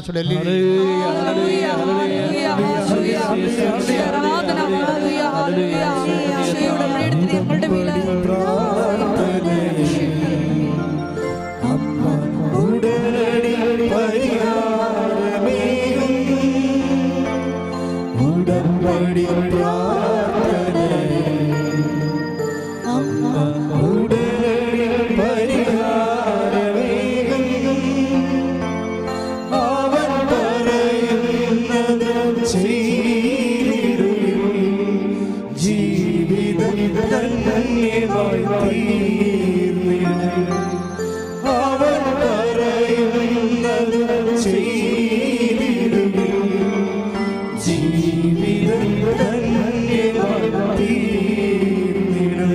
പരിശുദ്ധ പരമ ദിവ്യകാരുണ്യത്തിന് എൻ്റെ മക്കളെ, നിങ്ങൾ ഈ സാക്ഷ്യം കേൾക്കുമ്പോൾ നിങ്ങൾ ഉടനെ വല്ല വിഡ്ഢിയാന്മാരും ഉണ്ടെങ്കിൽ ബുദ്ധിപരമായിട്ട് ആലോചിക്കും. ഉള്ള ഉദ്യോഗസ്ഥന്മാരൊക്കെ ഇങ്ങനെ വീട്ടിൽ തന്നെ ട്രാൻസ്ഫർ കിട്ടണമെന്ന് പറഞ്ഞാൽ സർക്കാർ തെണ്ടിപ്പോവില്ല എന്ന് വിചാരിക്കും. അങ്ങനെ ചിന്തിക്കേണ്ട കാര്യമില്ല. അവിടെ സിറ്റുവേഷൻ അതാണ്. ചില കുഷ്മണ്ഡന്മാർ ചിന്തിക്കുകയെ ഉദ്യോഗസ്ഥന്മാരല്ല ഇങ്ങനെ ട്രാൻസ്ഫർ ചോദിച്ചാൽ പിന്നെ സർക്കാരെ തെണ്ടുവില്ല എന്ന്. എന്താ പ്രശ്നം വെച്ച് കഴിഞ്ഞാൽ അതേടെ പ്രത്യേക സിറ്റുവേഷൻസാണ്. നിൻ്റെ സിറ്റുവേഷൻ ആയിരിക്കത്തില്ല ഒരു മറ്റ് വ്യക്തിയുടെ സിറ്റുവേഷൻ എന്ന് പറഞ്ഞാൽ വ്യത്യാസം ഉണ്ടാകും. പക്ഷേ നിന്നെക്കാരത് അറിയാൻ പറ്റത്തില്ല. നിൻ്റെ ഭാര്യ ആയിരിക്കാം, നിൻ്റെ മകളായിരിക്കാം, മകനായിരിക്കാം. അവിടെ സിറ്റുവേഷൻ നിനക്ക് അറിയത്തില്ല. ഇതെല്ലാം അറിയണ ഒരാളുണ്ട്. അയാൾ നമുക്ക് വാഗ്ദാനം തന്നു, I will reinstate you in your own soil. എന്താണ്? നിൻ്റെ മണ്ണിൽ തന്നെ ഞാൻ നിന്നെ പുനഃസ്ഥാപിക്കും. വാഗ്ദാനമാണ്, ദൈവത്തിൻ്റെ വാഗ്ദാനമാണ്. I will reinstate you, പുനഃസ്ഥാപിക്കോ. എന്താണ്? In your own soil. നീ എവിടെയാണ് വേലെടുത്തത് അവിടെ തന്നെ നിന്നെ തിരിച്ചു കൊണ്ടുവരുമെന്ന് കർത്താവിൻ്റെ വാഗ്ദാനമാണ്. എസെക്കിയേലിൻ്റെ പ്രവചനങ്ങളിലുണ്ട്. എസെക്കിയേൽ 37:13-14 എൻ്റെ ആത്മാവിനെ ഞാൻ നിങ്ങളിൽ നിവേശിപ്പിക്കും. അതുപോലും എന്താണ്? ഈ അയാളെ കൊണ്ടുപോകുന്നത് എന്നെ പരിശുദ്ധാത്മാവിൽ നിറക്കണമെന്നാണ് ആ ഉദ്യോഗസ്ഥൻ പ്രാർത്ഥിച്ചിരിക്കുന്നത്. നിൻ്റെ ട്രാൻസ്ഫർ പോലും പരിശുദ്ധാത്മാവിൻ്റെ ഫലമായിട്ടാണ് വരണത്. എന്താ പറഞ്ഞാൽ എൻ്റെ ആത്മാവിനെ ഞാൻ നിൻ്റെ മേൽ അയക്കും. അടുത്ത നടപടി എന്താണ്? നിങ്ങൾ ജീവിക്കും. പിന്നെ ഞാൻ നിങ്ങളെ നിങ്ങളുടെ സ്വന്തം ദേശത്ത് വസിപ്പിക്കും. അപ്പം സ്വന്തം ദേശത്ത് പറഞ്ഞാൽ നേരത്തെ ജീവിക്കുന്ന സ്ഥലമാണ്. അതുകൊണ്ട് മലയാളം ട്രാൻസ്ലേഷൻ വരുമ്പോൾ പുനരധിവസിപ്പിക്കുമെന്ന് പറഞ്ഞിട്ടില്ല, വസിപ്പിക്കുമെന്ന് പറഞ്ഞു. പണ്ടുണ്ടായിരുന്ന സ്ഥലത്തുമാണ്, വീണ്ടും അവിടെ തന്നെ വസിപ്പിക്കുക. എൻ്റെ മക്കളെ, ഉടമ്പടി വർക്ക് ചെയ്യണമെങ്കിൽ 8810 വാഗ്ദാനങ്ങൾ ഉൾപ്പെട്ടാൽ മതി. നീ പറയണ കാര്യം അതെന്തായാലും ദൈവം നൽകിയിട്ടുള്ള മനുഷ്യരാശിയുടെ നിലനിൽപ്പിന്, എക്കാലത്തെയുള്ള നിലനിൽപ്പിന് ദൈവം നൽകിയിട്ടുള്ള 8810 വാഗ്ദാനമുണ്ട്. അതിൽ ഉൾപ്പെട്ട് കഴിഞ്ഞാൽ അത് ആ രാജ്യത്ത് നിയമപരമായിട്ട് നിലനിൽക്കുമോ ഇല്ലയോ എന്നുള്ളതും ബൈബിൾ അറിയേണ്ട കാര്യമില്ല. ദൈവം ഈ മനുഷ്യന്മാരുണ്ടാക്കിയ നിയമങ്ങളെല്ലാം ദൈവ നിയമത്തിൻ്റെ താഴെയിട്ട് അത് കണ്ട് പഠിച്ചുണ്ടാക്കിയ സംഭവമാണ്. അതുകൊണ്ടാണ് ഇത് മനുഷ്യന്മാരുടെ നിയമങ്ങൾ പോലും നിലനിൽക്കുന്നതിൻ്റെ കാര്യം എന്താണ്? ദൈവിക ഡിവൈൻ ലോ ഉള്ളത് കൊണ്ടാണ്. ഡിവൈൻ ലോ നിലനിൽക്കുന്ന ദൈവത്തിൻ്റെ വാഗ്ദാനങ്ങളിലാണ്. ചിലപ്പോൾ ദൈവികമായ വാഗ്ദാനങ്ങളെ ഈ മാനുഷ്യ നിയമങ്ങളെയും അതിലംഘിച്ചുകൊണ്ട് ദൈവം വാഗ്ദാനം നടപ്പാക്കും. അതുകൊണ്ടാണ് ചില ആൾക്കാർക്ക് ആ ഉടമ്പടി എടുത്തു കഴിയുമ്പോൾ അവരുടെ വിസ തടഞ്ഞിട്ടിരിക്കുന്ന രാജ്യത്തിൻ്റെ നിയമങ്ങൾ തന്നെ ദൈവം മാറ്റുന്ന കാര്യം എന്താണ്? നിയമത്തെക്കാൾ വലുതാണ് ദൈവത്തിൻ്റെ വാഗ്ദാനം. കൈയടിച്ച് കർത്താവിനെ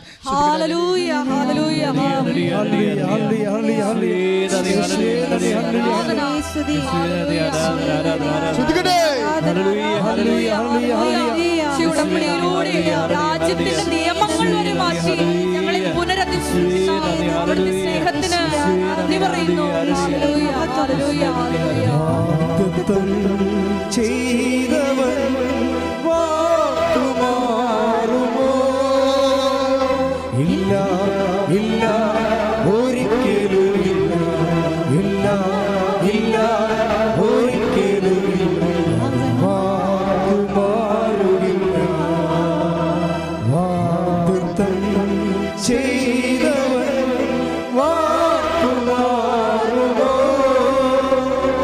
ഇല്ല ഇല്ല, ഒരിക്കലും ഇല്ല ഇല്ല ഇല്ല, ഒരിക്കലും വാക്കുമാറുകില്ല. പരിശുദ്ധ പരമദിവ്യകാരുണ്യത്തിന് ദൈവസ്നേഹം ഉണ്ടായിരിക്കുക, പരിശുദ്ധാത്മ നിറവിൽ ജീവിക്കുക, വിശുദ്ധിയുടെ വ്യാപരിക്കുക, ദൈവത്തിൻ്റെ സാന്നിധ്യം ഉറപ്പുവരുത്തുക. ദൈവം നിങ്ങളെ അനുഗ്രഹിക്കട്ടെ. Praise the Lord. എഴുന്നേൽക്കുക, എല്ലാവരും എഴുന്നേൽക്കുക.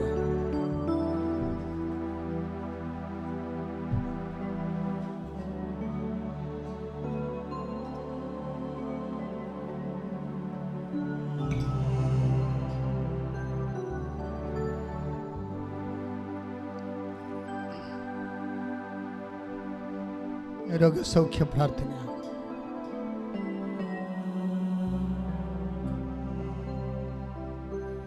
അച്ഛൻ പ്രാർത്ഥിച്ചുകൊണ്ടേയിരിക്കും, മക്കൾ സ്തുതിച്ചുകൊണ്ടേയിരിക്കുക. രോഗമുള്ളിടത്ത് കൈകൾ മാറി മാറി വെക്കണം. രോഗമുള്ളിടത്തേക്ക് കൈകൾ മാറി മാറി വെച്ചാൽ മതി. ചിലപ്പോൾ ഒരാൾക്ക് 4-5 രോഗങ്ങളുണ്ടാകും. അച്ഛൻ മാതാവിൻ്റെ മധ്യസ്ഥതയിൽ കൃപ നിറഞ്ഞു നിൽക്കുന്ന ആരാധനയുടെ അഭിഷേക നിമിഷമാണ്. നിന്റെ മക്കൾ സ്തുതിക്കട്ടെ, ഇടിമുഴക്കം പോലെ സ്തുതിക്കട്ടെ. കർത്താവേ, നിന്റെ ഉന്നതമായ നാമത്തിന് സ്വസ്ഥം ചെയ്യുന്ന കർത്താവേ, എൻ്റെ കർത്താവെ, വിശുദ്ധ പൗരോഹിത്യത്തെ മഹത്വപ്പെടുത്തണമേ കർത്താവെ. എൻ്റെ കർത്താവെ, സഭയിലുള്ള സാന്നിധ്യം പ്രകടമാക്കണമേ കർത്താവെ.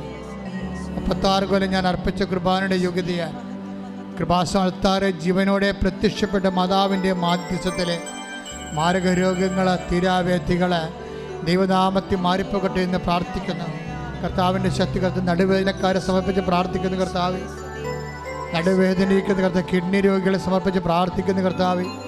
കിഡ്നി രോഗികളെ കിഡ്നി ചുളിഞ്ഞു പോയവരെ, കിഡ്നി കർത്താവ് ചുളിഞ്ഞു പോയവരെ, കിഡ്നി ചെറുതായി പോയവരെ, കിഡ്നിയിൽ കല്ലുള്ളവരെ, കിഡ്നിക്ക് വീക്കമുള്ളവരെ, കിഡ്നി വലുതാകുന്നവരെ എല്ലാവരെയും കർത്താവ് സ്പർശിക്കട്ടെ. കൈ രോഗമുള്ളിടത്തേക്ക് കൈകൾ മാറ്റി മാറ്റി ശ്രദ്ധിക്കട്ടെ. അസുഖമുള്ളവരെ പ്രാർത്ഥിക്കുന്ന കർത്താവ്, സ്പോണ്ടിലോസിസിന് അസുഖമുള്ളവരെ സമർപ്പിച്ച് പ്രാർത്ഥിക്കുന്ന കർത്താവ്, തൈറോയ്ഡ് രോഗികളെ സംബന്ധിച്ച് പ്രാർത്ഥിക്കുന്ന കർത്താവ്, കരരോഗികളെ സംബന്ധിച്ച് പ്രാർത്ഥിക്കുന്ന കർത്താവ്, കിഡ്നി രോഗികളെ സംബന്ധിച്ച് പ്രാർത്ഥിക്കുന്ന കർത്താവ്, ശ്വാസകോശ രോഗികളെ കർത്താവ്, ശ്വാസകോശ രോഗികളെ, പതിരിയുടെ അസുഖമുള്ളവരെ കർത്താവ്, വലിവ് രോഗികൾ, ആസ്മ രോഗികൾ, അൾസർ രോഗികൾ, അൾസർ രോഗികൾ കർത്താവ് സംബന്ധിച്ച് പ്രാർത്ഥിക്കുന്ന കർത്താവ്, ഉദര രോഗികളെ കർത്താവ് സംബന്ധിച്ച് പ്രാർത്ഥിക്കുന്ന കർത്താവ്, നിന്റെ തിരുമുറുമാർന്ന് വലതുകരം രോഗികളെ മേൽ വെക്കണമെന്ന് പ്രാർത്ഥിക്കുന്ന ദൈവത്തിൻ്റെ കരുണ മക്കളിലേക്ക് ആവശ്യിക്കട്ടെ പ്രാർത്ഥിക്കുന്ന മക്കളില്ലാത്ത പ്രാർത്ഥിക്കുന്ന കർത്താവ്, കുടൽ രോഗികൾ, അൾസർ രോഗികൾ, അർച്ചസ് രോഗികളെ കർത്താവിൻ്റെ വിശുദ്ധമായ രഥത്തെ കഴുകപ്പെടട്ടെ. മാരകരോഗങ്ങളെ യേശുനാമത്തിൽ സൗഖ്യമാകട്ടെ എന്ന് പ്രാർത്ഥിക്കുന്ന മക്കളില്ലാത്ത പ്രാർത്ഥിക്കുന്ന കർത്താവ്, കടലുകളെ സംബന്ധിച്ച് പ്രാർത്ഥിക്കുന്ന കർത്താവെ, പാങ്ക്രിയാസ് രോഗികളെ സംബന്ധിച്ച് പ്രാർത്ഥിക്കത്താവെ, പക്ഷരോഗികൾ, ഷുഗർ രോഗികൾ, മെനിഞ്ചൈറ്റിസ് അസുഖമുള്ളവരെ സമർപ്പിച്ച് പ്രാർത്ഥിക്കുന്നത്, മുടിക്കൊഴിച്ചവരെ സംബന്ധിച്ച് പ്രാർത്ഥിക്കുന്ന കർത്താവെ, നടുവേനക്കാരെ സംബന്ധിച്ച് പ്രാർത്ഥിക്കുന്ന കർത്താവെ, വാതരോഗികൾ കർത്താവെ, ഞരമ്പിന് വീക്കമുള്ളവർ, ഞരമ്പിന് ബ്ലോക്കുള്ളവർ, കാല് മരവിക്കുന്ന സംബന്ധിച്ച് പ്രാർത്ഥിക്കർത്താവെ, മുള്ളക്കാലും ഉച്ചവരെയുള്ള മാരക രോഗങ്ങൾ, തീരാവേധികൾ യേശു ക്രിസ്തുവിന്റെ നാമത്തിൽ മാറിപ്പോകട്ടെ. ശ്രദ്ധിക്കട്ടെ.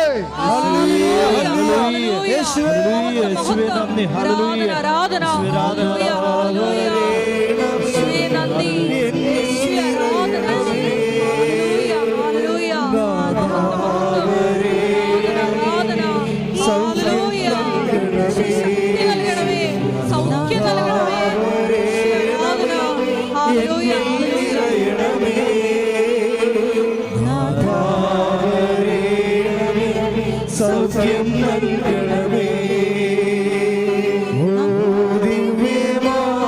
സ്നേഹമേ,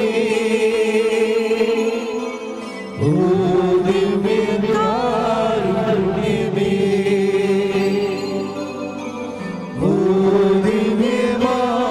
സ്നേഹമേ,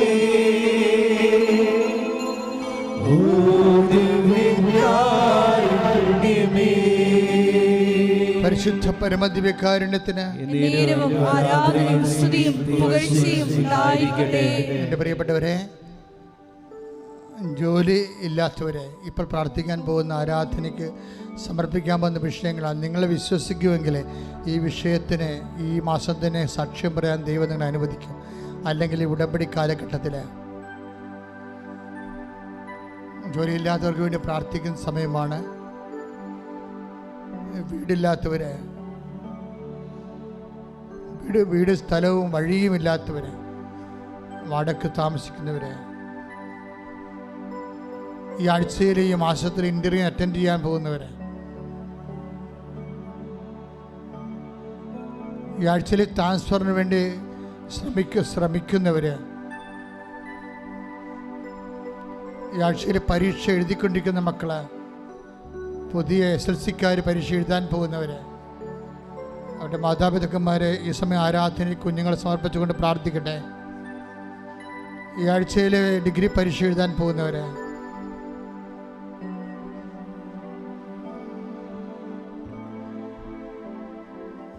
എല്ലാവരെയും സമർപ്പിച്ചുകൊണ്ട് പ്രാർത്ഥിക്കട്ടെ. വിവാഹ തടസ്സമുള്ളവര്, മക്കളില്ലാത്തവര്, വിദേശത്തേക്ക് പോകാൻ ആഗ്രഹിക്കുന്നവര്, അതിൻ്റെ വിസ തടസ്സങ്ങൾ, ഓഫർ ലെറ്ററിൻ്റെ തടസ്സങ്ങൾ, യൂണിവേഴ്സിറ്റി തടസ്സങ്ങൾ, എല്ലാം പൈസ കൊടുത്തിട്ട് എല്ലാം പെൻഡിങ്ങായി പോയവർ, പണവും നഷ്ടപ്പെട്ട് പോകാൻ പറ്റാതെ വേദനിക്കുന്നവർ, മക്കളില്ലാത്തവർ, സ്ഥലം വിൽക്കാൻ പറ്റാത്തവർ, ജപ്തി ആയിപ്പോയവർ, ജപ്തി വരാൻ പോകുന്നവർ, അതടക്കാൻ മാർഗമില്ലാതെ വിഷമിക്കുന്നവർ, കുടുംബകലഹത്തിൽ ഭിന്നതയിൽ ജീവിക്കുന്നവർ, ഭർത്താവും ഭാര്യയും പിരിയാൻ പോകുന്നവർ, പിരിയാൻ ഇഷ്ടമില്ലാത്ത ജീവിത പങ്കാളി, ഇഷ്ടമുള്ള ജീവിത പങ്കാളി, അത് തമ്മിൽ വേദനിച്ച് ജീവിക്കുന്ന അവസ്ഥകൾ, കർത്താവ് ന്യായവും സത്യമില്ലാത്ത രീതിയിൽ സമ്പത്തിനും ജോലിക്കും വേണ്ടി ജീവിത പങ്കാളികൾ ഒരാൾ കാണിച്ചു കൂട്ടുന്ന അനീതികൾ, അതിലെല്ലാം പരിശുദ്ധ ദേവമാതാവിനെ സമർപ്പിച്ചുകൊണ്ട് മാനസാന്തരത്തിന് വേണ്ടി പ്രാർത്ഥിക്കുന്ന കുഞ്ഞുങ്ങൾ, തെറ്റായ പ്രണയബന്ധങ്ങളിൽ അകപ്പെട്ടു പോയവർ, തെറ്റായ ലഹരി ശീലങ്ങളിൽ അകപ്പെട്ടു പോയവർ, ആശുപത്രിയിൽ കിടക്കുന്നവർ, ICUയിൽ കിടക്കുന്നവർ, രോഗികൾ, മാറാത്ത രോഗത്തിന് മരുന്ന് കഴിച്ചുകൊണ്ടിരിക്കുന്നവർ, തിരാവേദിക്കാർ, അതിശക്തമായി ശ്രദ്ധിക്കട്ടെ. ഉന്നതമായ നാമത്തിന് സ്തോത്രം ചെയ്യുന്ന കർത്താവേ, കൃപാസനത്തെ നീ ഏറ്റെടുക്കണമേ, അതിൻ്റെ ആരാധന ഏറ്റെടുക്കണമേ. ദൈവത്തിൻ്റെ കരുണ മക്കളിലേക്ക് ആവസിക്കട്ടെ, ദൈവത്തിൻ്റെ ശക്തി മക്കളിലേക്ക് ആവസിക്കട്ടെ. എല്ലാവിധ ജീവിത നൊമ്പരങ്ങളും തീരാവേദനകളിലും അവസ്ഥകളിലും അകപ്പെട്ടിരിക്കുന്നവരെ, യാത്രയിലാകാൻ പോകുന്നവർ, ജീവിത നിലവാരങ്ങൾ, യാത്രയുടെ ലക്ഷ്യങ്ങളുള്ളവർ, കർത്താവെ അതെല്ലാം ഏറ്റെടുക്കാൻ, കർത്താവ് നിറവേറാൻ കർത്താവിൻ്റെ പരിശുദ്ധാത്മാ നിറയട്ടെ. ശ്രദ്ധിക്കട്ടെ.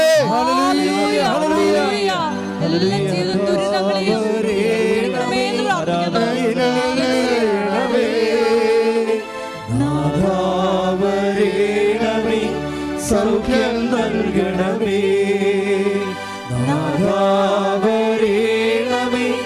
എന്നിൽ നിറയണമേ, നാഥാവരേണമേ, സൗഖ്യം നൽകണമേ. മുട്ടേ നിൽക്കുക. വ്യക്തിപരമായ ആവശ്യങ്ങൾക്ക് വേണ്ടി മൗനമായി പ്രാർത്ഥിക്കുക. എന്തെങ്കിലും കാര്യങ്ങൾ ഇപ്പം മുട്ട നിൽക്കാൻ പറ്റാത്ത അവസ്ഥ പോലൊരു കാര്യമാണ്. അങ്ങനെ എന്തെങ്കിലും കാര്യങ്ങൾ അച്ഛനിവിടെ വിട്ടുപോയിട്ടുണ്ടെങ്കിൽ അത് മൗനമായി കൈകൾ കൂപ്പി മാതാവിൻ്റെ മധ്യസ്ഥ അമ്മയ്ക്ക് സമർപ്പിക്കേണ്ട വിഷയമാണ്.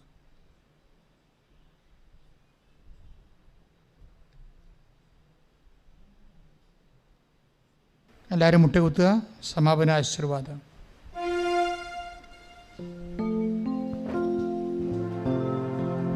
ഒരു നിമിഷം മൗനമായി ഉടമ്പടിയിൽ വെച്ച എല്ലാ വിഷയങ്ങളും പരിശുദ്ധ അമ്മയുടെ മധ്യസ്ഥയിൽ ദിവ്യകാരുണ്യ സന്നിധിയിൽ സമർപ്പിച്ച് പ്രാർത്ഥിക്കാം. ഒപ്പം നമ്മുടെ ജീവിതത്തെ ഇപ്പം നൊമ്പരപ്പെടുത്തുന്ന എല്ലാ വിഷമതകളെയും ദിവ്യകാരുണ്യ സന്നിധിയിൽ സമർപ്പിച്ച് പ്രാർത്ഥിക്കാം. അമ്മയുടെ പ്രത്യക്ഷീകരണത്തിൻ്റെ സാക്ഷികളായി ഞങ്ങളെയും ഞങ്ങളുടെ കുടുംബത്തെയും ഉയർത്തണമേ എന്ന് പ്രാർത്ഥിച്ചുകൊണ്ട് ശിരസ് നമിച്ച് നമുക്ക് ദിവ്യകാരുണ്യനാഥൻ്റെ ആശീർവാദം സ്വീകരിക്കാം.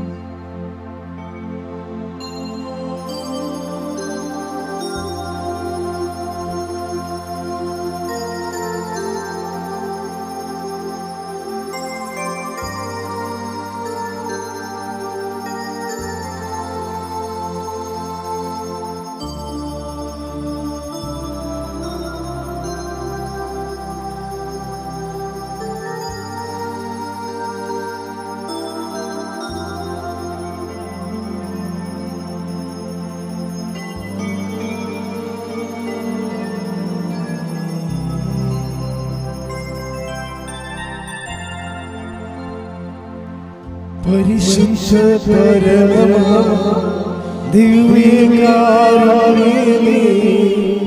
എന്നുമെന്നും അങ്ങേയ്ക്കാരാധന. പരിശുദ്ധ പരമ ദിവ്യകാരുണ്യമേ, എന്നുമെന്നും അങ്ങേയ്ക്കാരാധന. പരിശുദ്ധ പരമ ദിവ്യകാരുണ്യമേ, എന്നുമെന്നും അങ്ങേയ്ക്കാരാധന.